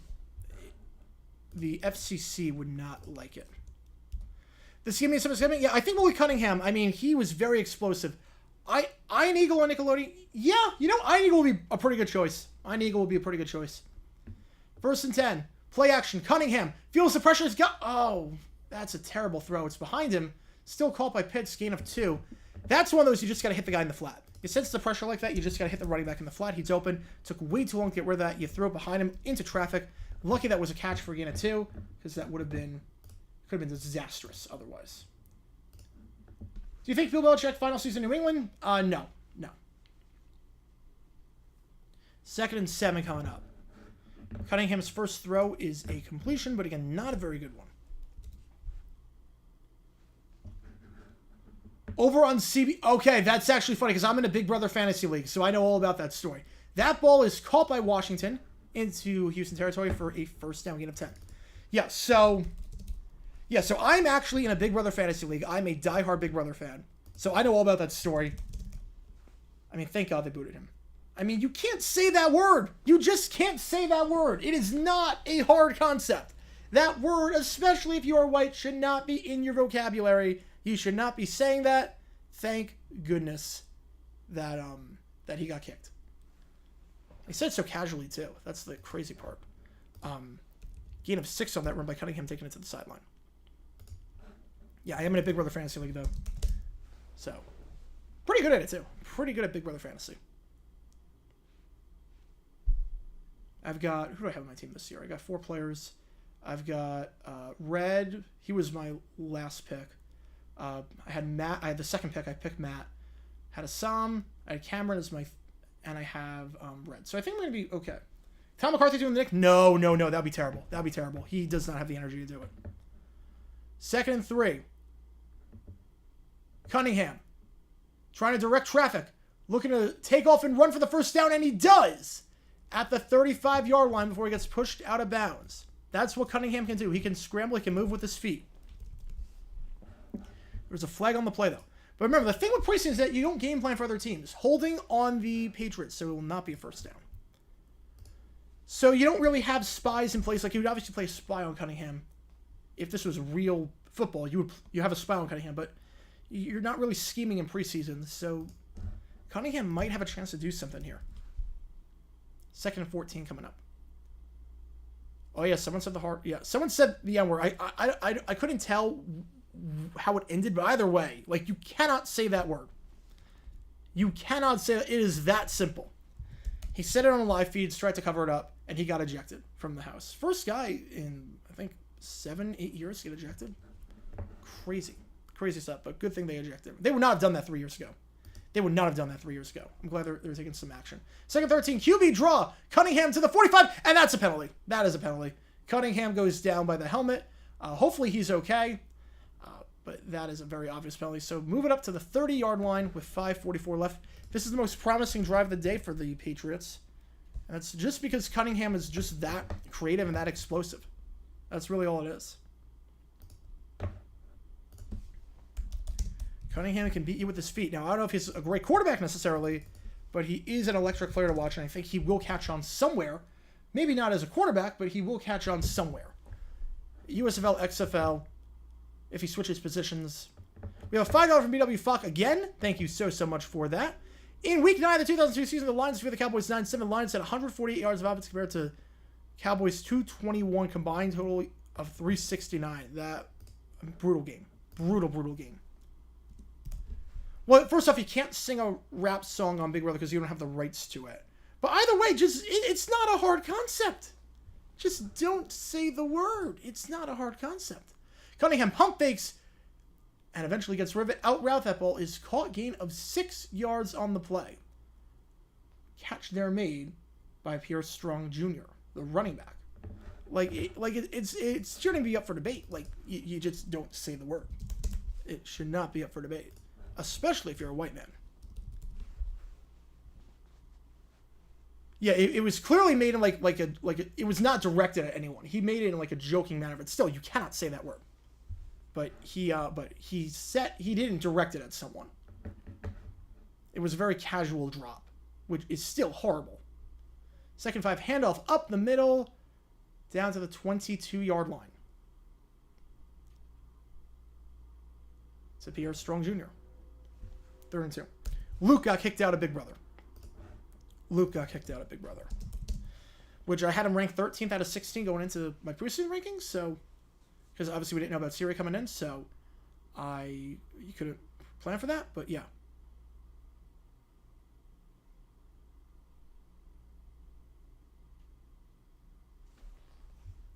Third and 2. Here we go. Under center, Cunningham. You figure 4-down territory here. Play action. But again, that was a busted play. That almost worked for a touchdown. But again, that play, 3rd and 2 play action, again, I'm fine with that, as that's an incomplete pass. But the running back, the play action was to the wrong side. They were not on the same page. This has just been a sloppy game. It's like they haven't practiced. Like, look at, they're not going to show the play action. But that's a nice throw by Cunningham on the run. Got to catch it. But that's just a drop by Nixon. Bad drop by Nixon. But that's one of those plays. Like, the running back is on the wrong side. You have to do the play action. No one fooled. You watch Bills Falcons 77 literally fell asleep. Yep, pretty much. Pretty much. No, this Cunningham is not related to Randall. 3 seconds left on the play clock. Can they get it off? They do. 1 second. Handoff up the middle. First down. And then sent to the 15. Pierre Strong down to the 12-yard line. Best drive of the game. And I believe this is the first time all day the Pats are in the red zone. But that kind of game. Remember, the 3 points they scored were on the first drive, which came on a C.J. Stroud reception where they had great field position, but then went 3 and out. Last year against Georgia State and Arkansas State batter hit a ball, flew backwards, and flew into the commentator's booth, breaking a window. Yeah. I didn't watch that one, but that happened a few times when I was broadcasting baseball. That happened quite a few times broadcasting baseball where a ball went into the booth. Hit the wall on one of them. Hit the wall, made a dent in the wall. All right, 1st and 10. False start. Back him up. All right, so I think if I'm Belichick going forward, obviously Mac Jones, Bailey Zappi, they're your 1-2. But the thing with McSorley is that, yeah, like with the N-word thing, like, it's the worst word in the English language. You physically cannot say that word. Like, it's such a bad word that you can't say it. That's when you know. By the way, with Trace McSorley, he's shown you nothing ever in his career. He was not good in Baltimore, not good in Arizona. I don't give Cunningham a shot going forward. McSorley, you're not going to learn anything. He threw some ducks today. His pocket presence was terrible. He was so bad today. Cunningham, QB draw. Like, at least Cunningham gives you some sort of spark. At least he could potentially give you a change of pace in the offense. Like, throw him in some gadget plays. Potentially. McSorley offers you nothing. McSorley offers you nothing. So, I need 7 points to cash the over. You bet over-under on a preseason game. Ooh, that's rough. I would never do that. I had a feeling Texans would win today just because they have more quarterbacks. Like, more actual quarterbacks. Usually that's the way to go. 2nd and 10 ball at the 13-yard line.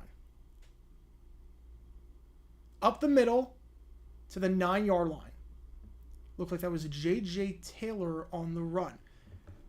I just don't know what this strategy is by the Patriots. I really don't. Because they're playing guys that they played in the first quarter, they're taking them out for some time, and they're playing them again in the fourth quarter. I just don't get it. The rotation game plan makes no sense. The rotation game plan is awful. This takes a 2-minute warning.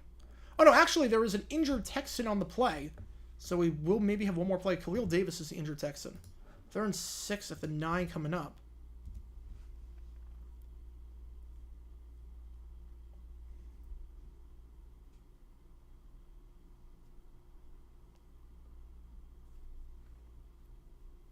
So 2:06 left after the injury. So let me adjust the clock accordingly. Yeah, Sean Dawkins passed away earlier today. Sad stuff. Way too young. And I'll see if I can do a video on him. I'll see if I can find something. I might do a video on him for tomorrow. We'll see. But awful stuff. 52, way too young. 86 New York, 91 Washington. Oh, easily 91 Washington. They are a top 5 Super Bowl champion of all time. 91 Washington.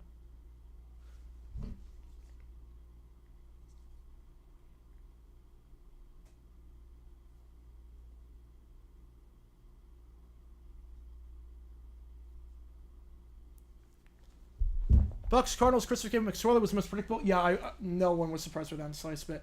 As Spain has just scored on the Netherlands. They have been dominating. They hit the post quite a few times. VR is going to check it, but Spain's been on the front foot this entire match against the Netherlands, and Spain takes a 1-0 lead. Who had Sean Dawkins, wide receiver. Gotta go see a play with my friends and have a great time. Hopefully, what's the play? What's the play? I might know, because I'm pretty well versed in theater. I'm pretty well versed in theater. I spent pretty much all of high school in theater wings, so. As a reviewing the goal.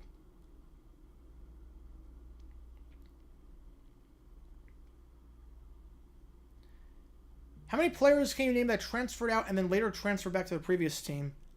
I can't name any. I mean, that's a bizarre situation.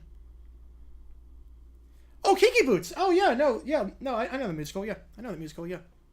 Go out, waved off for offside, yeah. Because the rule is that if you're behind the last defender, but the other person was behind the last defender, you're still fine, but I guess that the cross, the original cross was offside. Which Deion was better, Cowboys or Niners? Niners. 94 Deion was the best version of Deion. 94 Deion might have been the best performance by any defensive back in the post-merger era. Cheers for streaming the fun. Thank you so much, Magic Man. Thank you so much for tuning in. 2:06 left in this brutal game. We'll see if Cunningham can at least give the Pats something there. Belichick playing possible, just using this to evaluate depth chart on special teams. Yeah, the problem is that the special teams has not been good. You had a touchback on a punt that should not have been a touchback. A special teams penalty that led to a... Oh, really? We went to a commercial break to then run 6 seconds off, not call a play, and then run to another commercial. Good job, Pats broadcast. Good job. Man. Good job. Willy Wonka best musical of all time? On Broadway or like actual like movie? I don't think it's either. I mean, definitely not Broadway, but best musical. That is tough. Grease, I think, is overrated. The soundtrack's phenomenal, but I think the movie itself is overrated. Greatest Showman, I mean, I like the movie, I like the songs a lot, but obviously the story is very, very inaccurate. Very, very not what P.T. Barnum was like in real life. Look, I'm a sucker for High School Musical. I'm a sucker for that, so.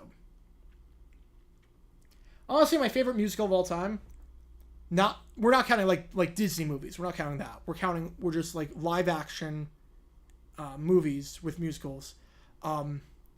Honestly, High School Musical 3.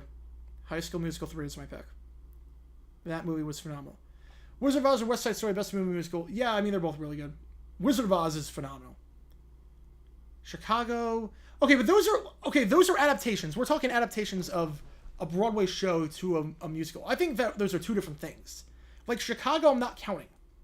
West Side Story, same thing. Like, I can't really count it's very different. Like, original musicals or musicals that got transferred from Broadway? 49ers over the Bengals, undefeated 88-89 Boomer is better than Deion Sanders. I mean, I wouldn't say that, but Hamilton might be, yeah, Hamilton's phenomenal. Hamilton is just phenomenal. Just, I actually, yeah, South Park movie is technically musical. South Park movie is technically musical. The second half is not great, though. The second half of the movie, it kind of loses its steam. But the first half is so much fun to watch. Did baseball get fired? Yes, he did get fired. Yes, he did get fired. The A's won. Though, that at least you could say maybe he slipped not slipped of the tongue, but, he was trying to say another word, and another word completely came out the other way. Because he just pronounces things differently. That was a bit different than what Luke did on Big Brother. That was a bit different.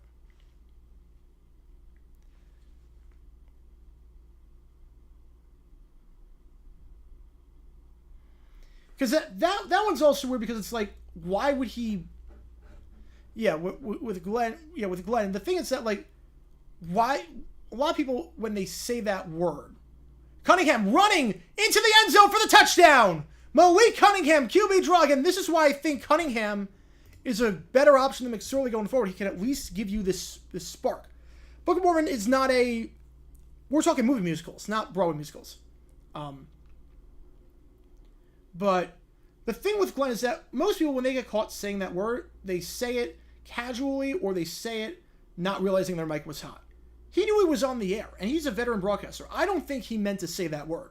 In that context, that word made no sense for him to say that word. So I think that was just an unfortunate slip of the tongue where he meant to say, I think he meant to say Negro Hall of Fame and Negro players, and he just combined the words. That's what I think happened. That's very different than what Luke did on Big Brother. I give Glenn the benefit of the doubt because nothing about that situation made sense. Obviously, just don't say the word. It's not a hard concept, though. Book of Mormon is phenomenal. Book of Mormon is phenomenal. I've seen that show multiple times. I've never laughed so hard in a Broadway theater than when they're reenacting the story to the people coming in and the Ugandans are reenacting the story as told by Elder Cunningham and Elder Price, and it's just a complete lie. And it's with the frog, and they just horrified look on their face. Duplicate version, running for J.J. Taylor, nothing doing there. Let's see if they go onside kick. Oh, Brian, another shot at being a head coach. In college, yes. In the NFL, no way. In the NFL, no way. He's done. Here are some words that should never be said again. Patriots and Super Bowl. I completely agree. I would love it. As we go to another commercial break. So we have had 3 different commercial breaks with one play. Unbelievable. We really got to squeeze those commercials in. Did Kevin Merritt's suspension get lifted? Yeah, I think Friday is when they're going to lift it. Which is crazy that he even got suspended in the first place because he wasn't even negative. He was speaking facts. I don't know what you want outside of your commentators to lie. Georgia Tech, Ohio State never happening has shocked me. That shocks me. I would have thought back in like the 40s that would have happened.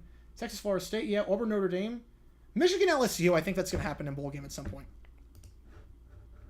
Next stream is one. All right, good question. Actor celebrity to play college football. I mean, didn't Burt Reynolds? Burt Reynolds did. Best vanilla ice song.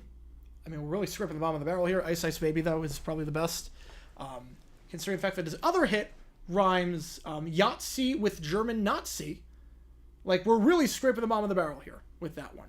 I'm not making that up. I'm not making that up. That was actually a lyric in a Vanilla Ice song, his other hit. Play that funky music. But next stream is when? Burt Reynolds of Florida State did a video on him announcing a game with the Buccaneers as well. Saturday, we're going to do the Bears-Titans game. Sunday, we are doing the doubleheader. We're doing the doubleheader, 2 games. Chiefs-Saints at 1 o'clock Eastern, 12:45. And we're doing the 4 o'clock game with the Niners and the Raiders.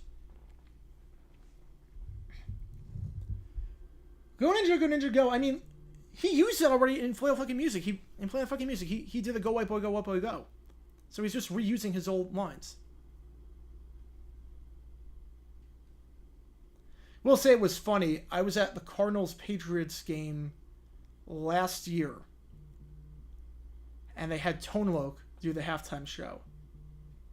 Monday Night Football game, they had him do the halftime show. I only go to Cardinals games when it doesn't interfere with the Jaguars at all. So we have that.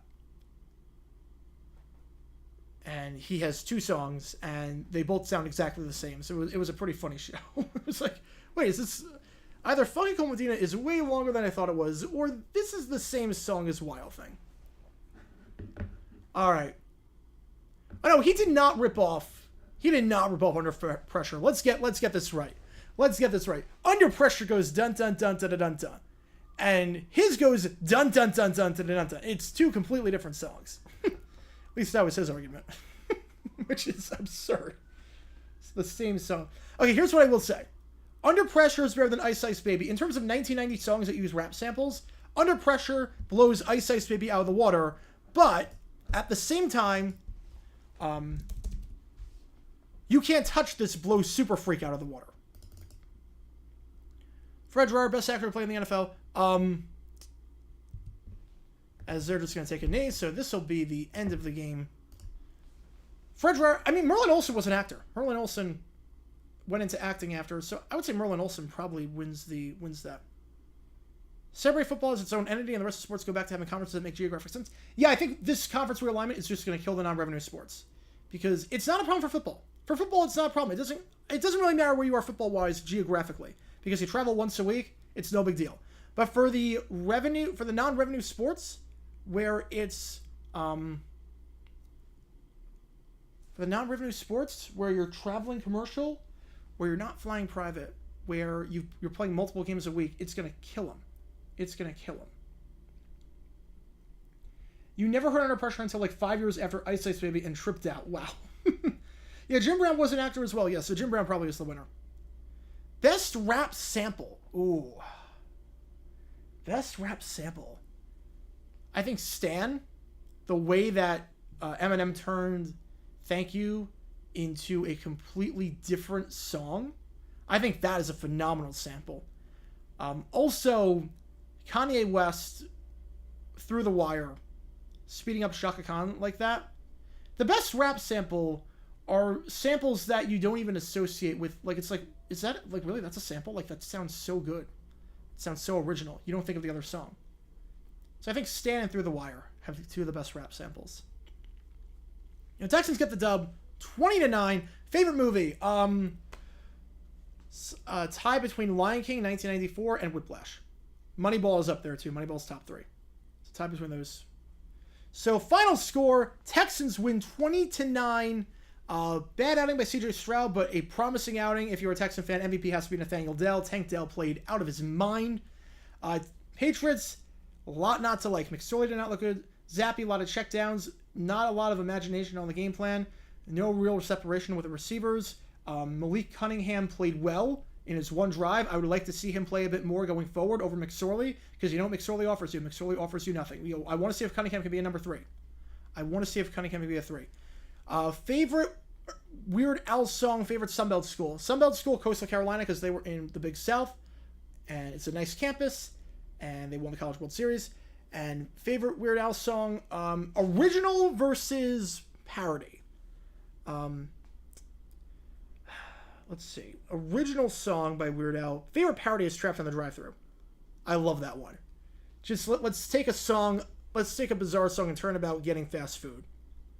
I love that one. Trapped on the Drive-Thru. Amish Paradise is definitely top 3, though. Definitely top 3. Favorite original is Don't Download This Song. It sounds so much like... He really nailed the style of the 80s charity singles. It's phenomenal. I love that one. Hardware Store, I would love to do that. I would love to try that at karaoke if they ever have it. The bridge is just insane. If you've never heard the bridge of that song, I don't know how he has the vocal stamina to do that. Dare to Be Stupid's also top 3. Nails that Devo style. Nails that Devo style. So yeah, top 3 parodies of Weird Al, I would say, are Word Crimes.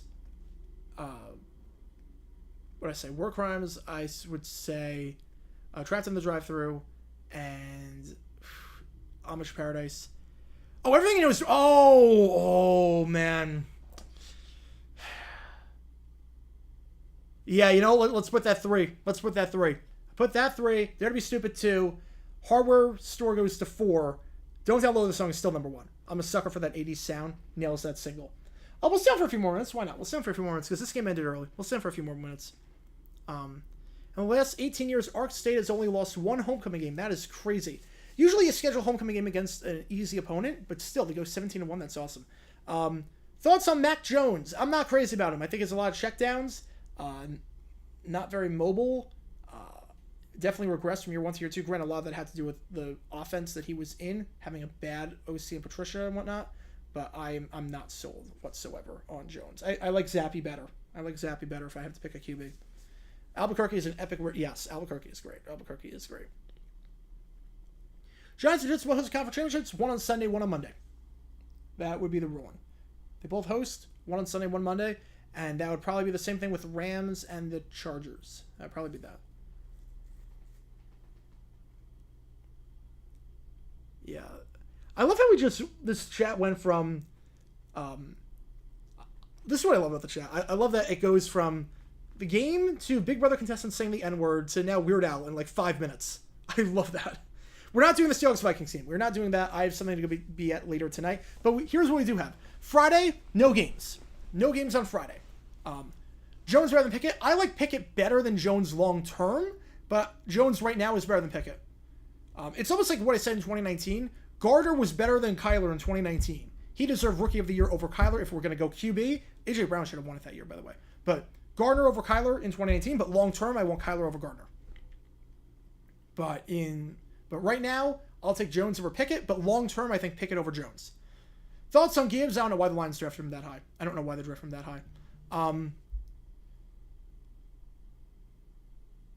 What was it? Oh, yeah, stream. No stream Friday. I'll be at the Cardinals-Broncos game, plus Grassi's doing Packers game at the same time. No sense of competing with that. Saturday, we're going to do Bears-Titans. Sunday, we're going to have 2 games on. We're going to do a doubleheader with the Chiefs-Niners, and we're going to have the... Chiefs-Saints and Niners-Raiders. That's what we're going to do. On top of that, we have videos coming out on JG8 soon. I have a video that I sent out to my editor that hopefully will be out in the next few days. It's a... what's this one on? What did I do this video topic on? I'm trying to remember what the heck I sent this topic on. Oh, yeah, broadcasting controversy. Broadcasting controversy. It's gonna be fun. Broadcasting controversy. New Mexico video. It's gonna be a lot of fun. We're gonna have a lot of fun with that one. I found it while researching the video that I was doing for the Cowboys-Eagles 79 broadcasting controversy in New Mexico. Turns out New Mexico is kind of a goldmine for broadcasting controversy. So we got a video coming out on that soon. JG7 videos coming soon. JG9 videos again every day. We're putting one out. And we have one that will be out tomorrow at 9 a.m. Eastern. No clue what it's going to be on. We will find out. Davis Mills ceiling, high backup. He's a backup. Nothing too impressive. Worst 2000 a present Super Bowl halftime show. Rolling Stones. And Maroon 5. Bottom 3 are 38, 40, and 53. So Maroon 5 was just offensively bad. I put... It's tough. Rolling Stones versus... There's at least 38. It can't be the worst because at least the set design was cool with the balloons with Rhythm Nation. At least that was cool. 40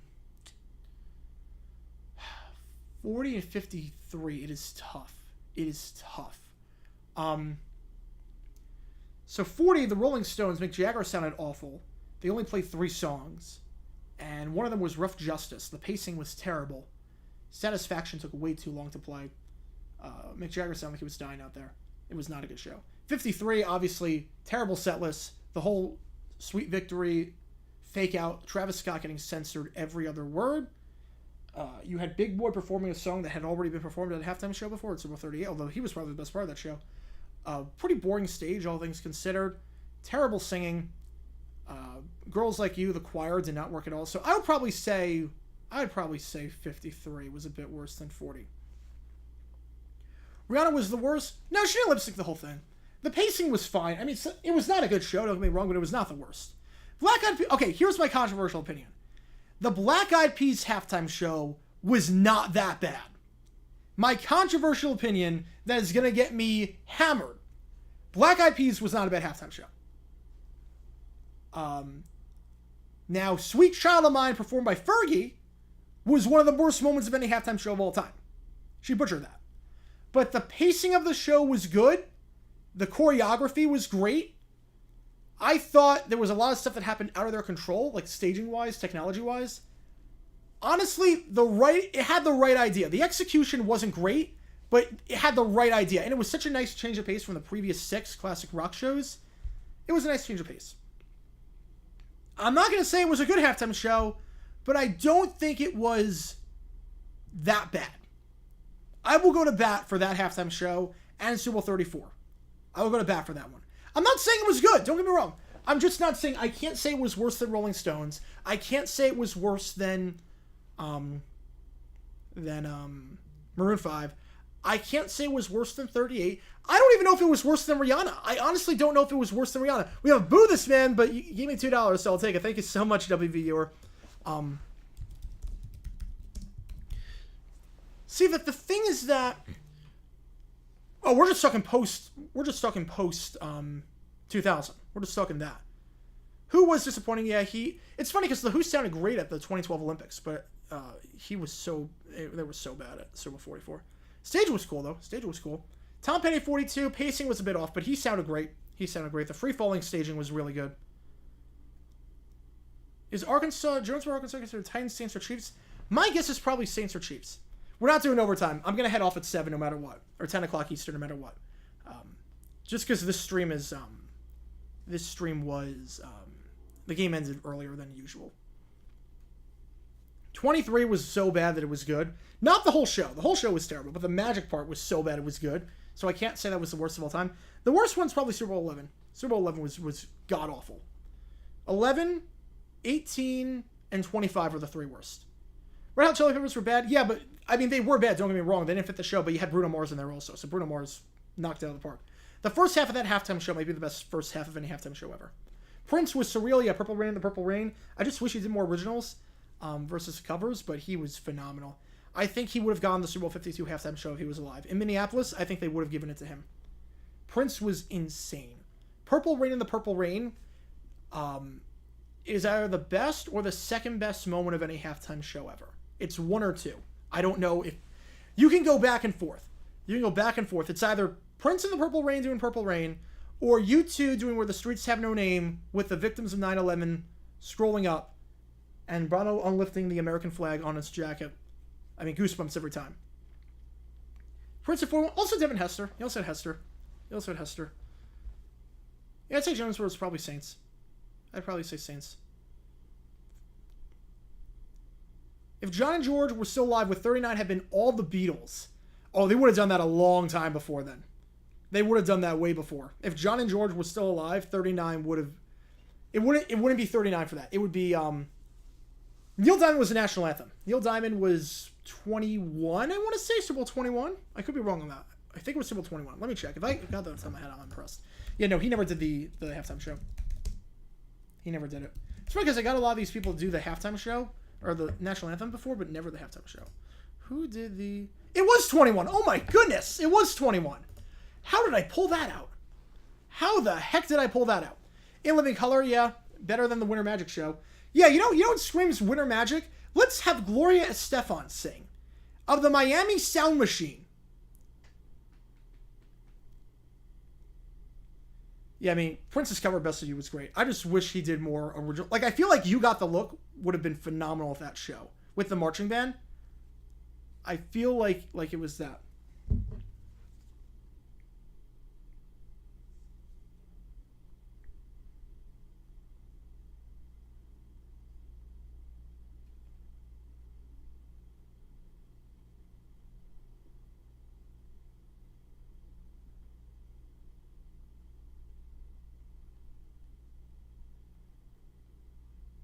Hang on.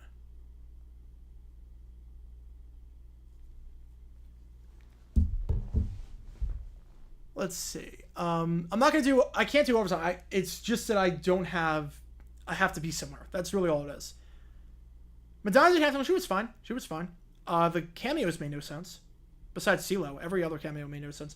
Police and Sting, would that have been a good halftime show? Absolutely, 100,000%. That would have been a good halftime show. That would have been a great halftime show. He was the best. I was thinking Madonna. It was the best part of He was the best part of the Super Bowl 37 halftime show. Another $2 from WUer. Thank you so much. You redeem yourself with Gloria Estefan. Yeah, Gloria Estefan. Look, I like her. Just had no business being in the halftime show. No business being in that halftime show. 33 she did the halftime show. That was fine. Why not invite Lizzo? I think that bridge has sailed. I think that ship has sailed. Did I say bridge has sailed? How's the bridge even sail? Yeah, I think Lizzo, you can't really preach body positivity and then do that. So, yeah. That might be a career ender for her. That might be a career ender. She is not getting a halftime show. I think 58 is going to be Harry Styles. Harry Styles is probably going to be 58. All right. And then 59, once Taylor re-records all her albums, and that's done, 59 is going to be Taylor. All right, with it being said, I'm calling it there. Thank you so much for tuning in. Fun stream as always. This is Jerry and I signing off. I will see you guys on Saturday for our Bears-Titans game. 12:45 Eastern, we're going to be on for that one. So be here for that. And it's on that.